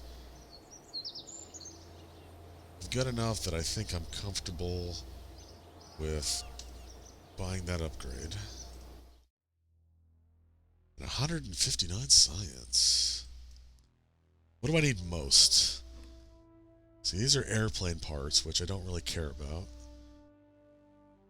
But I want to see if they have the canards that can move on their own. I think this does. Oh, it's under flight control. Okay. Oh, yeah. Reaction wheels and the winglets. These will, not bend, but they can move in a way that'll let you actually control your ship in atmosphere. So I definitely want that. Leaves us with 114. It wasn't a campaign of the game. They added more physics stuff, which made my tutorial moot. I mean, I guess. I think it still works as far as, like, this is an easy way to get to the moon. Because, I mean, you weren't wrong, you know? That is a way to do it. And it's a way to do it without much technology, which is kind of what I had to do. So, I don't have enough for... I have enough for both of these, but I don't want both of them. Or one of these. Better landing struts would be good, because we eventually want a manned mission. Which means a bigger capsule. This is an automatic stabilizer I can put on. Oh, here's RCS. And the Mark II command pod, which holds 2 people. And the pomegranate reentry module. Many little Kerbals inside this one. Couldn't fit more. It holds 3. So yeah, a whole bunch of RCS ports. The Mark I lander can, which this is basically what you'd use if you want to make a lunar module, like the actual lunar module. Something that doesn't need to re-enter the Earth's atmosphere. So you can make an actual Apollo-style mission if you want, with a three-man pod docked to a Mark One lander can. Um, that would basically detach, lower itself to the moon, leave part of itself behind, then have just enough thrust to meet up with the orbiting command pod. Let's see, miniaturization. Can I even? I can't even do EVA experiments yet. I don't think. Fuel systems. Oh, that's also important. The external fuel duct will let you do asparagus staging, which is so you know how I had those 4 rocket boosters on my last mission. If those were solid fuel rockets, I could use this to kind of daisy chain the fuel between them in such a way that I could like ditch 2 of them while still keeping the other 2 burning at full speed. It's kind of, you'd have to see it in action. It probably doesn't make sense for me to explain it, but propulsion systems, smaller stuff, heavy rocketry.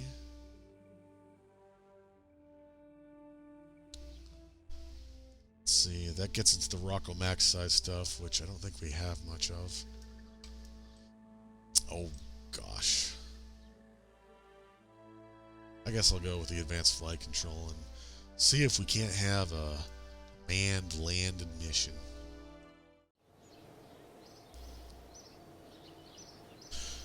But first, I think it's time for a little break. Just leave you with some birds and a little bit of music. And we'll be back in a few.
Well, hey, we're back. No more music. We're back. No more music. They took the children. They took everything. Thanks, Specs. Um, so I just thought of something. We might be able to rescue Valentina. Oh.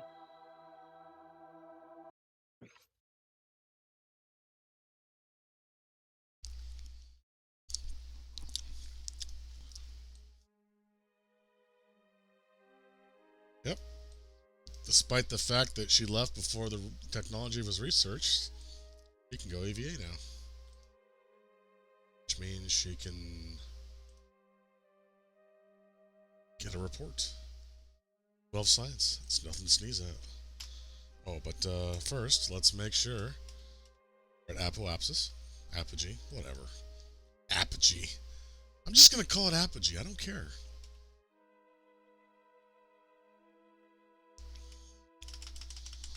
Alright. We got to get this 1,258,940 meter number down to 70,000 or less. Can we do it? No, we're fucked. Now, the reason this works is because this jetpack is powered by EVA propellant. And there was a brief period in time when the dev team were like, okay, this is going to take from the supply of monopropellant on the command module.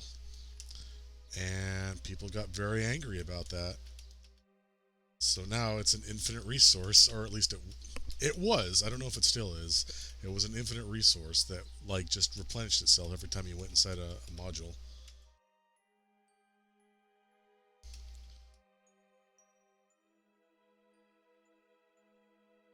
But problem, this is actually harder than I was expecting, because this is kind of a durable little, or rather, there's not much mass on this ship. I usually do this with like much larger ships, and they don't move as much. Wait, do I have lights? Yay. I do like that jetpacks are like the first technology you have. Before you get probe cores, before you get solar panels, before you even get fuel cells, you have jetpacks. Something that wasn't invented until like the 90s in real life. They know what they're about. I guess so.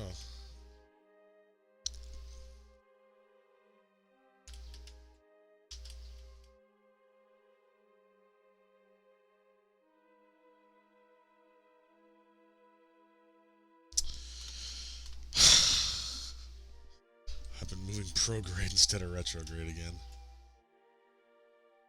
But hey, it worked. We gained 100,000 meters. I am just not very good at this anymore. Yeah, I'm trying to make my way back in so I can recharge this. See if we can recharge it. Oh my god. Alright, I'm just gonna wait.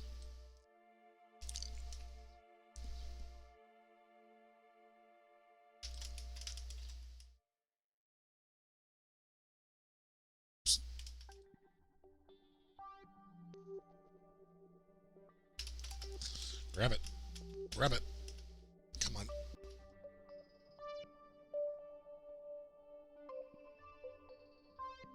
There we go. Board. Yay. Yep, it recharged. Cool. So, we can do this. It's just gonna be a while.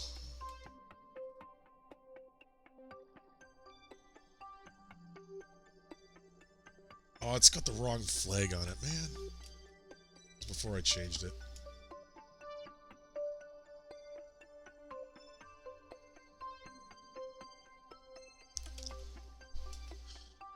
You know, I really appreciate how there's actually no drag in space in this game. That is extremely rare in video games. Like even like in Elite Dangerous, even like you slow down after a while, right? How about hey Jay, in Star Citizen, does your ship like slow down if it just drifts? No, and the same thing in Elite Dangerous. Both are based on a computer system that is kind of automatically engaged. That when you stop thrusting, it'll immediately put on retro thrust to stop you. Yeah, okay. All right, I take it back what I said about Elite Dangerous then. But it seems like almost every like space simulator, like I wouldn't really call No Man's Sky a space simulator, but it kind of is. It's like that game is like flying through soup, like literally and metaphorically. Hey, Skid. Oh wait, hey Skid? Skid? Hello. Skid. Long time no speak. Yes, it has been a while. Yes, it has. But yeah, Skid. No Man's Sky. It's like flying through Jello. Everything's like orange or purple, and there's like there's a billion asteroids everywhere, and it's like, well, man, that doesn't surprise me that my ship slows down when I stop thrusting, because I mean there's shit everywhere, right? Indeed. That's right. But No Man's Sky is pretty good. It is pretty good. Actually, you're the reason I played it at all. You were like, I have a copy, play with me, and I was like, I don't want to accept like weird gifts. Like, thank you, but it's like it's $60. Yeah, it's like it's a $60 game. I don't know if I like want to accept that like big of a gift, but I have played it for like over like 100 hours now. So yeah, thanks for that. Yeah, worth it. Yeah. And because of Zombie, I was playing it. You see, Skid does all the good things. He does. He's our little Santa.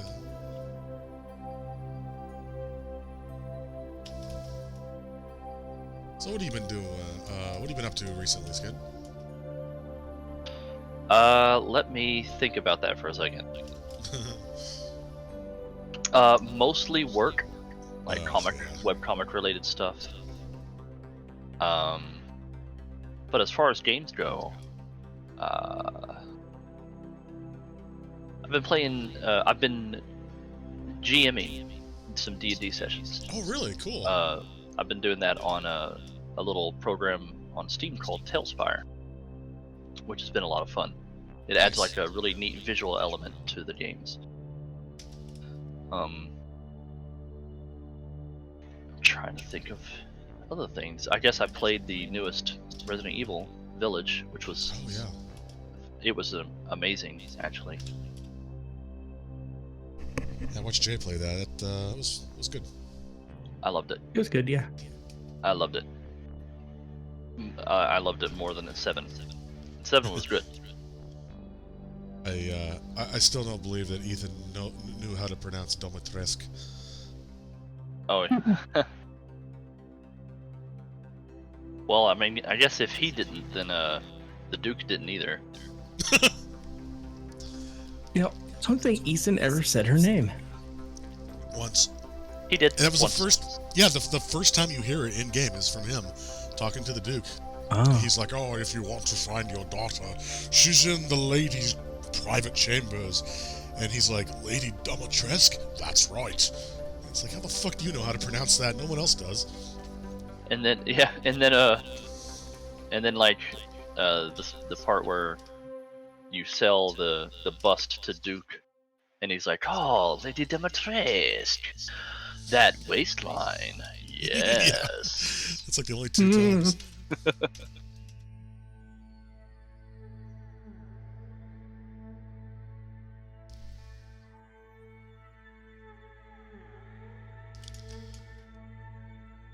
Like, I'm not surprised they put that in there, considering the attention she got whenever the first trailer came out. Yeah. I mean, I wouldn't be surprised If he was just like, oh, let me demonstrate those mommy milkers. Yeah.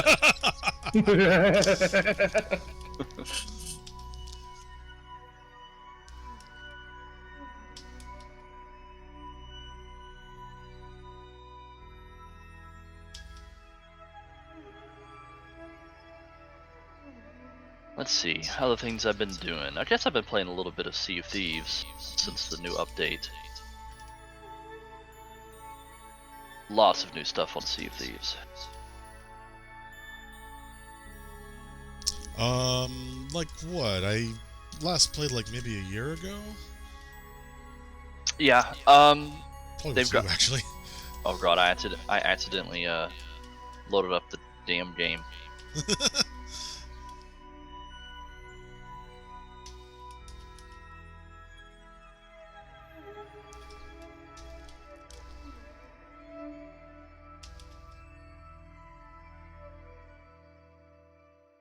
Please no, stop. We're getting there.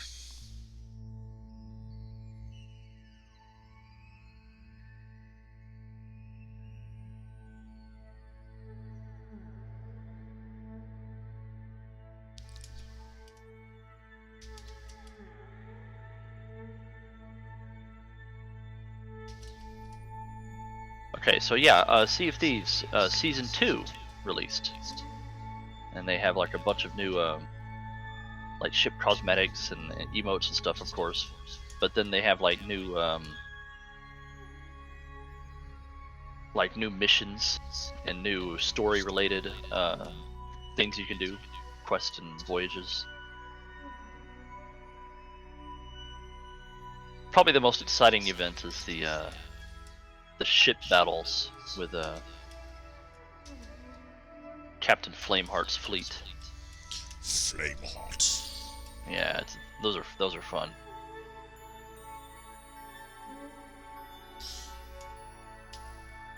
Is that like a? It's a PvE thing. Oh, cool. I was gonna guess either that or like a team-based kind of battle against other players. Sounds cool. Yeah, the Flameheart event is it's a random event on the map. Like you'll see Captain Flameheart's head off in the distance, and if you sail to it, he's got his fleet of ghost ships sailing around a random island, right? And if you sail up there, he starts like talking to you and saying, "Oh, you know," he starts like dissing on you, saying, "You're not gonna defeat me," blah blah blah. But yeah, you just fire cannons at his fleet of ghost ships, and it's like waves of ghost ships. And then like after you kill a certain number of them, then he summons like a flagship, which you have to fight. And you defeat that, then more waves, then another couple of flagships, and if you defeat all those, then it drops like a crap ton of like treasure that you pick up and go sell. Of course, while you're taking care of that, you got to worry about possible other players coming in and trying to steal. But usually it's pretty calm. I haven't really run into much trouble. I can't play that game anymore. Oh yeah. I met one too many assholes on a voyage with Jay and Iggy, and I just, oh my god, it's like I don't want to play with other people anymore. It's so bad. It's a fun game. It's a fun game. It's a really good game. I just cannot stand the other players. I don't blame you.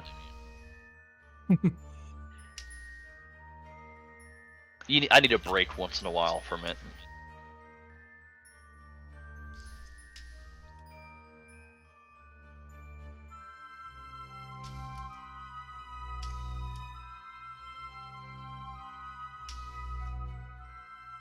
Oh god, the game did launch up. Son of a bitch.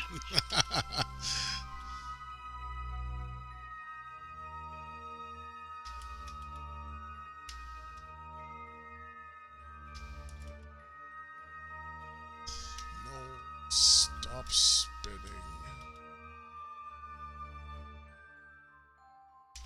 A wooden gun.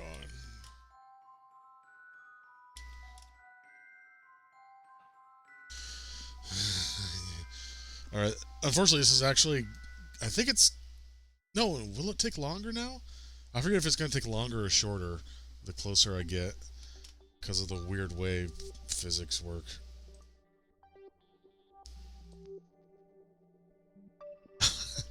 You know what? I'll just do this later. I mean, I need a pilot, but I'm sure Jeb's going to show up at some point. They don't die in this difficulty. They just fade away. Should you put her back in the pod, maybe? Yes, that is a good idea. I can't actually go to the Space Center with her clinging to the side.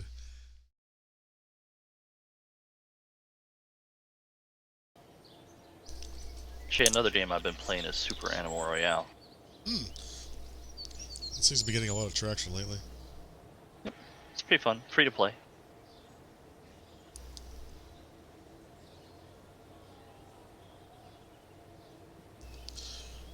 Can't afford anything.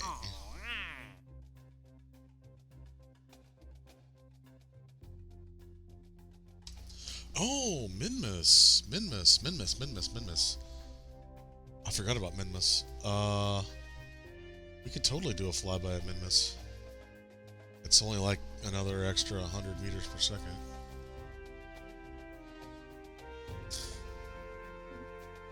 There are, funny enough, 2 contract rescue missions. Oh yeah, so that'll spawn like an astronaut like in just a part, like a command pod or a hitchhiker capsule, just in an orbit somewhere. We can't really do that. I mean, well, we could. I do have the 2-man crew, the 2-man command pod, and also the hitchhiker pod, but that's thing's huge. That's actually a lot of money, though. Plus, it'll also give us the astronaut.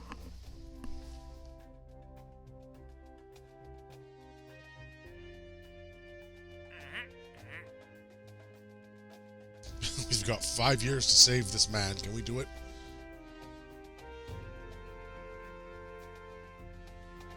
I'll give it a shot.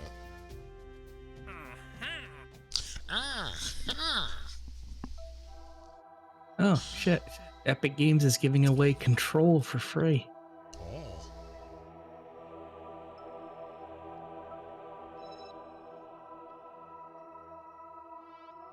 This might also complete my contract to rendezvous 2 vessels in orbit. Yeah, I saw that earlier. I don't know if I care enough. I'm weird about like free games now.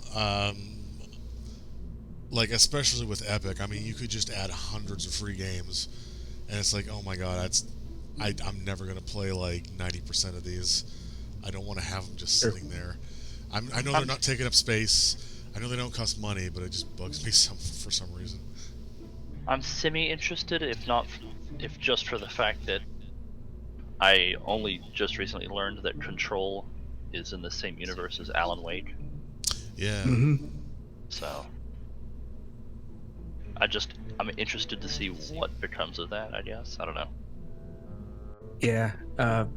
Back in Halloween, I was going to stream all of the Alan Wake connected games, but I only got as far as Alan Wake, and then I got distracted. But I should pick up with Quantum Break after whatever I'm doing is done.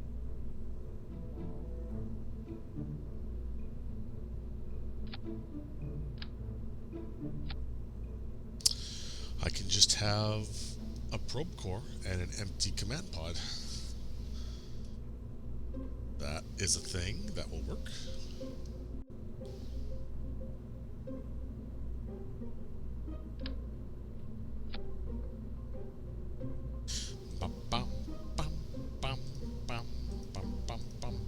Yeah, I know. I hear Control's very good. I don't really have the investment. I watched Jay play through Alan Wake, and it's good, but I don't know if it's one of the games that I'd actually want to play. Kind of like with Resident Evil Village. It's like I enjoyed watching it. I just don't think I'd enjoy playing it. Resident Evil games have never really been my thing.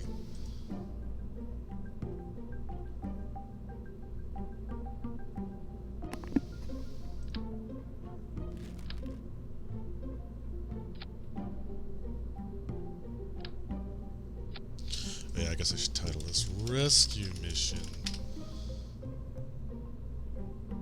190. Oh, yeah, that's right. 789. That's enough to deorbit.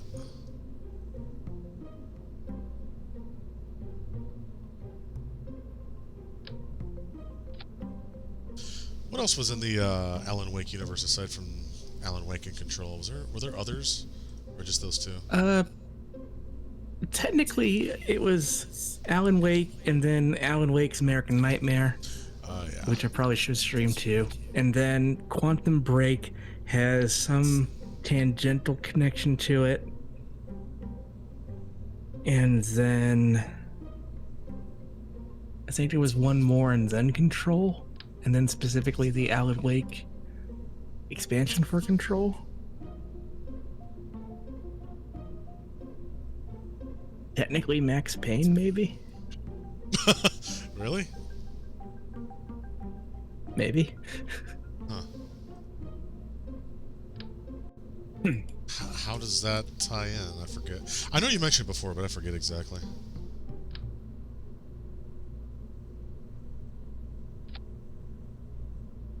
I think there were references to Max Payne in one of the connected games. Other than, like, the man behind a face showing up in the live action segments.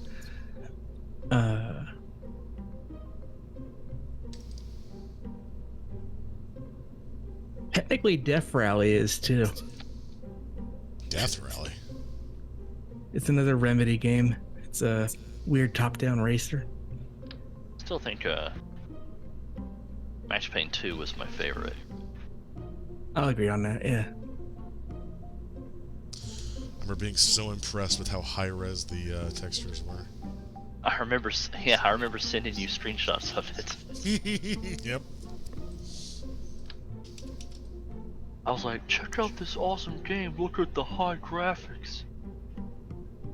Wow, I'd like to get my hands on that graphic game. How'd that go? You know what I'm talking about, right? Yeah, yeah. The Zelda rap? Yeah. Whoa, I'd like to get my hands on those graphics. Yeah, I forget the quote, but yeah.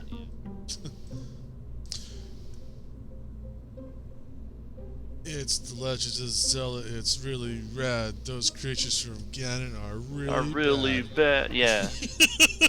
Are really bad. And you gotta have like the really overly nerdy looking kid like pushing glasses up on his face. Taped glasses. At that. Yeah. Taped glasses and the white button-up shirt with a pocket protector and the slicked back hair.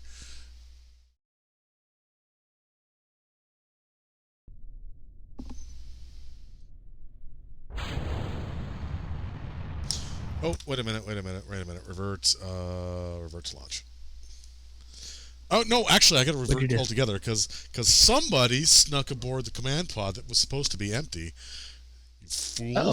What do you think this is? A joyride? Jeb? Yeah, is that you? Did you come back from the dead yet? I was hiding here all along. It is Jeb. God damn it. Oh, he lost all his experience. Oh, okay. I guess that's what death does. Alright. Now I have to wait here until my rescue pod is nearly overhead.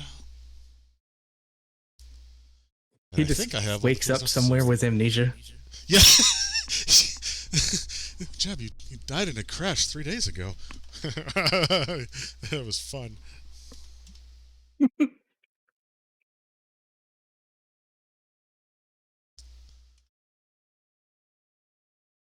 Cool. Okay, I can set that as a target now. Go ahead and launch. And I can kind of control my ship because I got some nice fins on it now.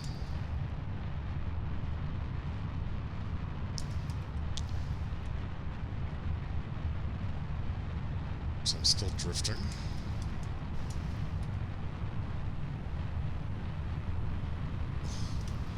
Oh, that's not supposed to happen. What is that? Oh.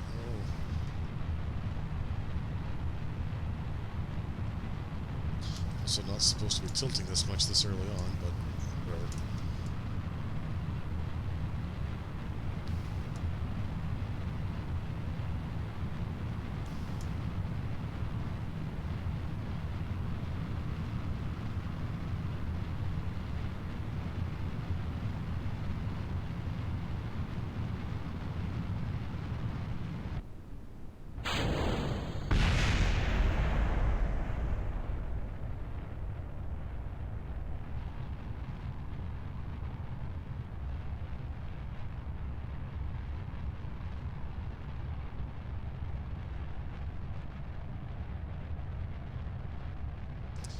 So I think he's right... Oh, there he is, yep. So I'll have to catch up to him.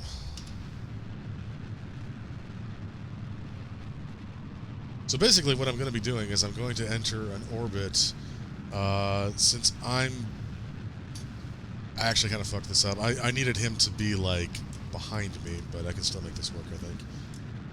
So basically I just need to be in a different orbit than him, but still intersected at some point, so, like, get to the same altitude and then either go really wide out or farther in to make myself go faster or slower. And I'll have tools available to me when planning my orbits that will let me sync up with him.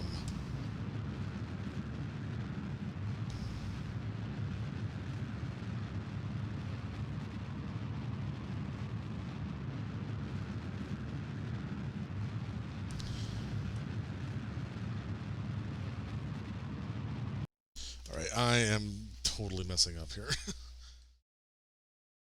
You know what? I'm just going to revert because I messed this up big time.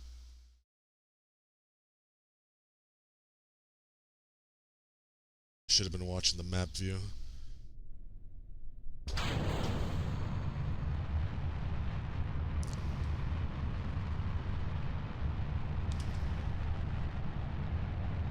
Likes to drift.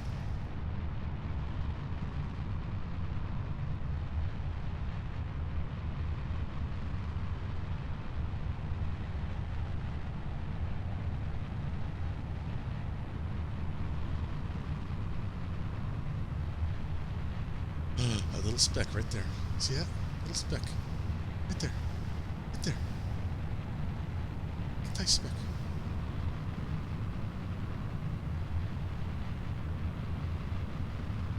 That's a much better trajectory.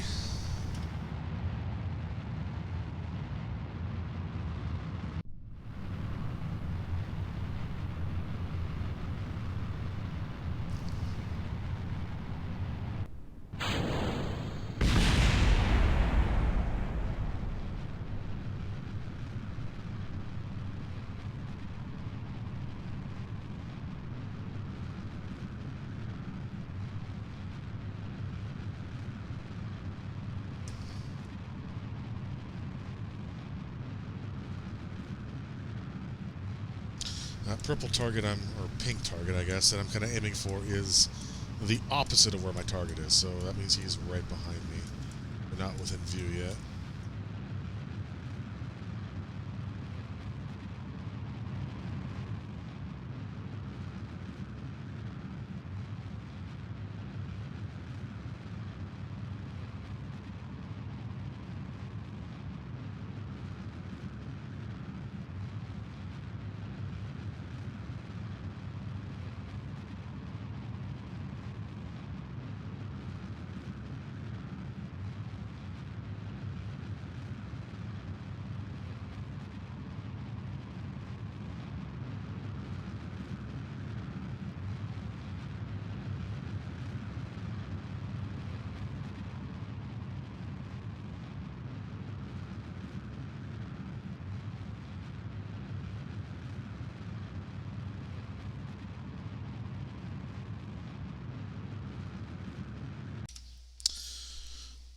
Okay. That intersects with his orbit, and now since I'm in front of him, what I can do is I can, after I circularize my orbit, I can make it slightly elliptical farther out, which means I'll be going slower Or rather, I'll take longer to make a full orbit than he does. And if I get it just right, these two little target position markers will intersect. See, this is where I intersect my target. When I reach that point, this is where he will be on his. And so I want to adjust my orbit so that on the next pass, these two will line up or get as close as possible.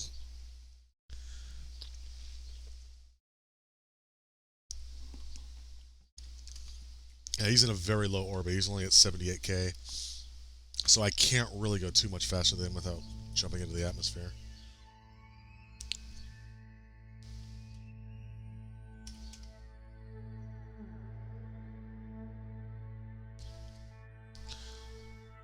Now that I'm at the intersect point, I'll start burning. And keep an eye on those markers.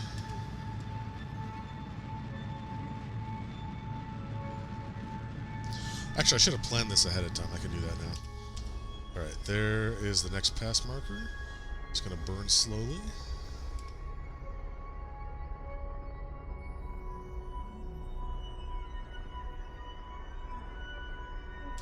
I'd like to get within a couple of kilometers. That'll be hard to do without RCS.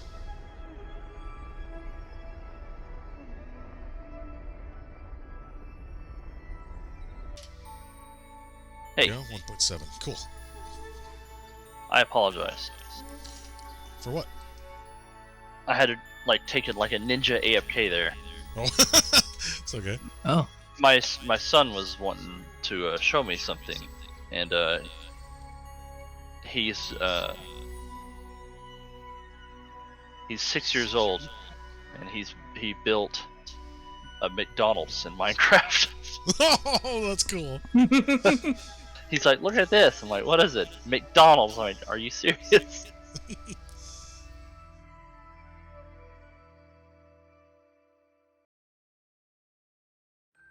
Well, tell him that your weird friend from the internet thought that was cool. I will.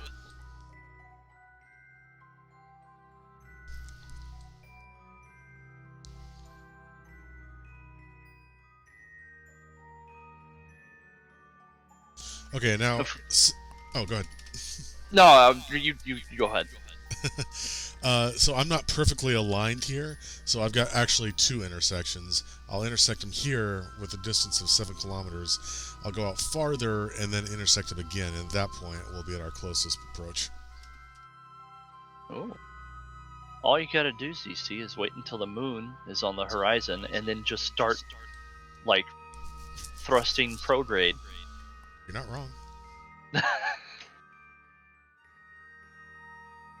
And now that we're at our closest approach, or close to it, I'm already in target mode. You can see my velocity is much lower than it would be otherwise. Now I can move retrograde, and this will be retrograde to his velocity. So as I burn retrograde, it'll zero out, and we'll start moving in sync.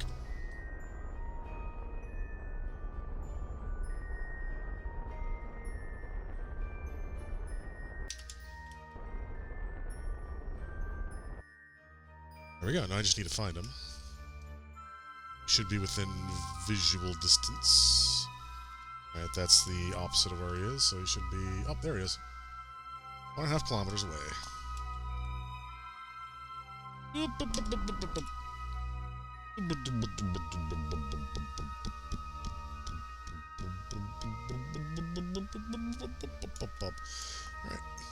So now we burn towards him. Don't want to go too fast, because we got to stop at the other end. And now, burning towards something that you share an orbit with is kind of weird. So you can see my prograde matches up more or less with his where he is on the map ball. Well, that's going to drift over time. It's very difficult to predict where it's going to drift to. And the reason for that is because I'm slightly closer to the planet than he is, which means even though we're moving at the same speed, I have a different orbit than him, ever so slightly. So even though we're next to each other, basically, moving the same speed, we're going to start drifting apart no matter what I do.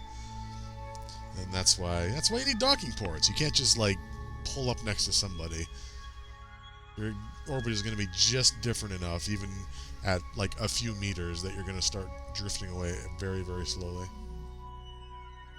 So you can already tell my prograde is quite a bit off. I need to correct. But again, I don't want to go too fast. And also, again, I'm going to need to ditch this stage at some point. I'm just about out of fuel. In fact, I should probably... You know what? I'll just do that now. It's slowing me down. I don't need you, old man. Get out of here. Oh, now I can turn. Oh, yeah.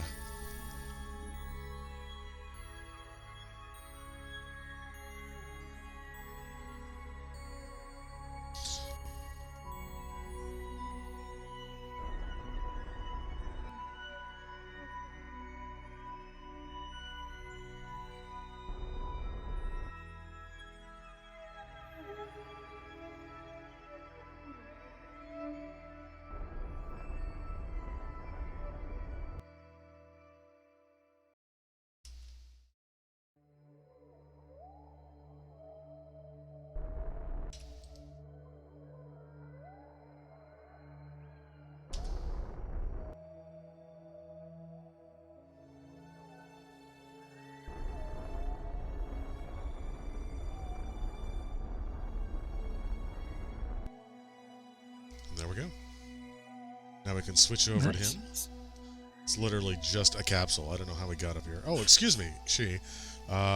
She can pop out. Whee! Oh, that was supposed to launch her, but whatever. And take a look at the other ship. I've been saved! Yay! A robot. Now that we're on board, we can switch over to the orbit view and just burn retrograde, because it doesn't matter where we land. Not too much, anyway. Actually, come to think of it, I don't have landing legs on this, so I kind of want to ditch in the water. So you can see we were at 0 meters per second relative to this. What are we at now? 0.1. Yeah. And now it's moving closer to the planet, so it's going to start having a higher velocity compared to us. It's weird. Orbital mechanics are weird. Yeah, let's figure out a good spot. Oh, actually, I can just figure out where we're going to land just by this, more or less.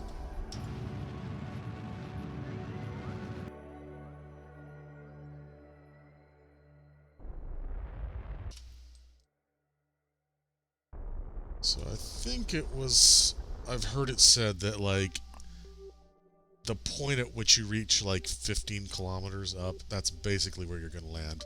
That's at the point where the atmosphere is thick enough it's going to drag you straight down. Now, obviously, the planet's going to rotate beneath us a little bit as we travel, but hopefully we should go or splash down right around here and not on this landmass that's also in the orbit. Also, we're in an extremely low orbit already, so we're going to very slowly decelerate.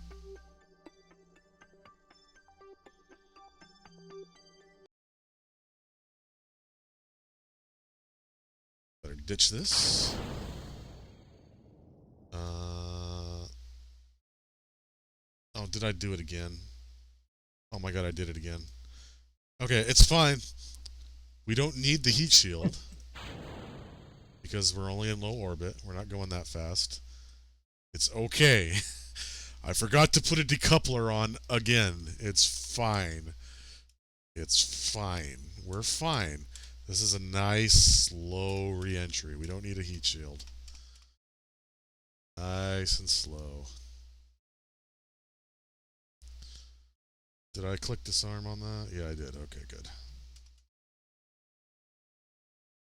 Well, Wah.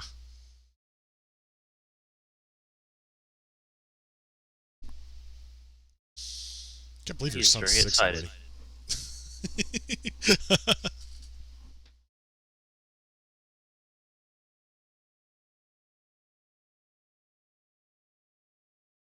We don't need a heat shield. We don't need a heat shield. We might lose the solar panels. That's fine. We don't need solar panels. Well, thank you guys for inviting me. Oh yeah. But I am gonna head out for now. Oh, okay, take care, dude. Thanks for coming over. Yeah, see y'all later. Later. Whoa, wait a minute. Advanced orbital info? Whoa, what? Oh. Approach info? What? What? Phase angle? Oh my god, you're right. There's cool stuff now.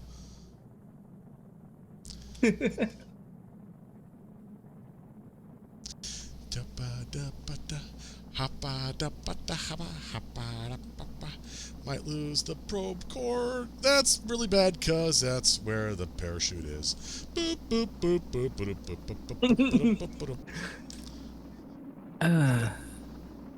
It's only if they max out, right? Yeah. And we are bleeding speed very slowly. We're losing altitude very slowly. So it's okay. It's okay. It's okay. We are getting deeper to the atmosphere, but we're bleeding speed.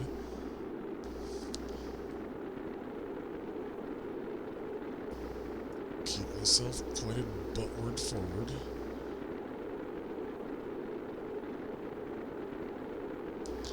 I'm not tumbling yet. Can't believe I forgot the decoupler again.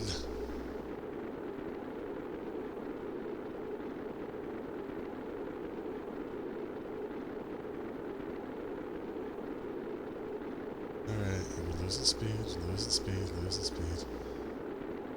Nice and easy.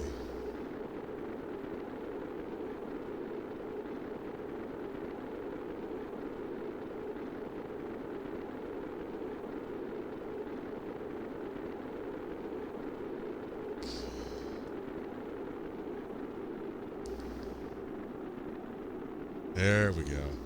It's lowering very slowly. There we go. There we go.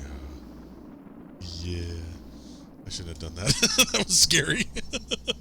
Okay. Alright. We're good. We're good. We're good. Ah. Now we just gotta land safely. And hey, check it out. We're over land. Oh well. It's just a pod, a very light probe core, and a parachute. What's could it possibly weigh? If only we could see. There we go. Shadow puppets. Let's see. Radar altitude. We're good.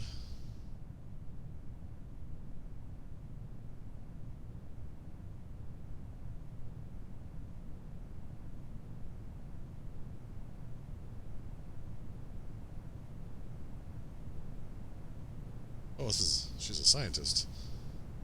We don't really have much of a need for scientists yet. But later, so really, we're just here for the money. Yeah, we're here for the money right now. Deploy? Okay, there. Later on, scientists will be very useful. We'll have little mobile science labs, and we can just load data into them, and they'll just kind of do their thing over the course of like a very long period of time. And then every once in a while we can check in, and they'll be like, here's 500 science that I made for you. And I'll be like, hey, thanks. I appreciate it. Okay, question. If things just aren't slow enough for her to land safely, could she jump out and EVA down to the ground? Yes. But we're only doing 6 meters per second. I mean, I can't imagine the pod exploding. Also, I've never actually tested the parachute, so I'd probably fumble that and she'd fall to her death. Oh, there. Nice soft landing. Okay, cool. Yay. Recover. We get a free scientist and a bunch of money.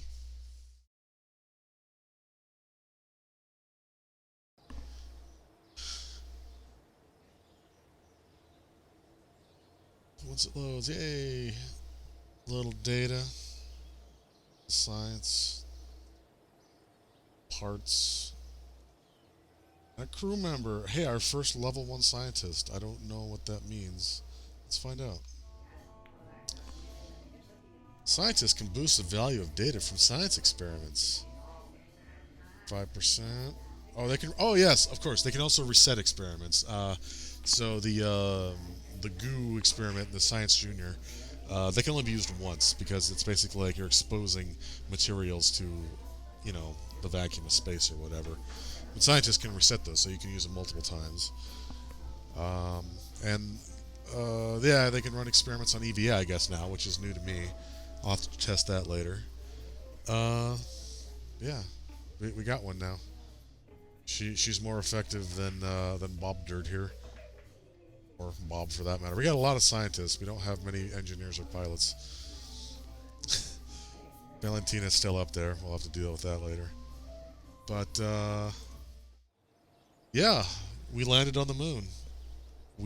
Granted, it was only a probe, but hey, it brought back science, or rather, it transmitted science. And yeah, that's all that matters. We fulfilled a contract finally. And did we get anybody killed? I don't think we did. No, no deaths.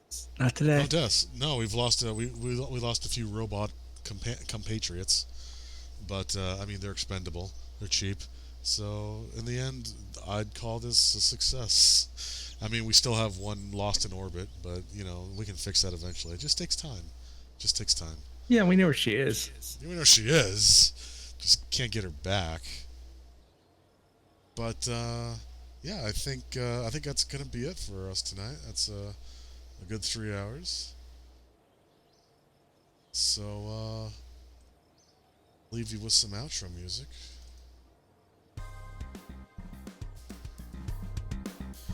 And yeah, we just want to thank our subscribers who are scrolling down the screen and all the followers.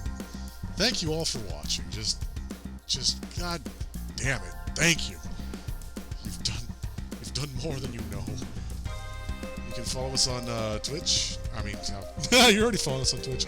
You can follow us on Twitter at Team RetroFox. We got VODs going down at YouTube at also Team RetroFox. Anything else you want to add, Jay? No, you got it covered. We'll be back tomorrow with my continuation of Shin Megami Tensei Nocturne. We'll see how that goes. And we'll be changing up the schedule a bit. We're gonna, starting next week, we're gonna take about a week and start later in the evening.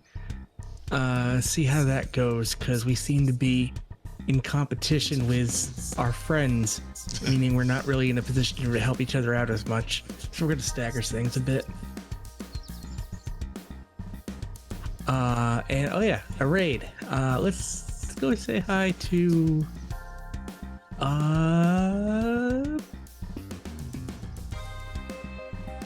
let's go say hi to Silver. They're playing Super Animal Royale as Kumo. Sounds good.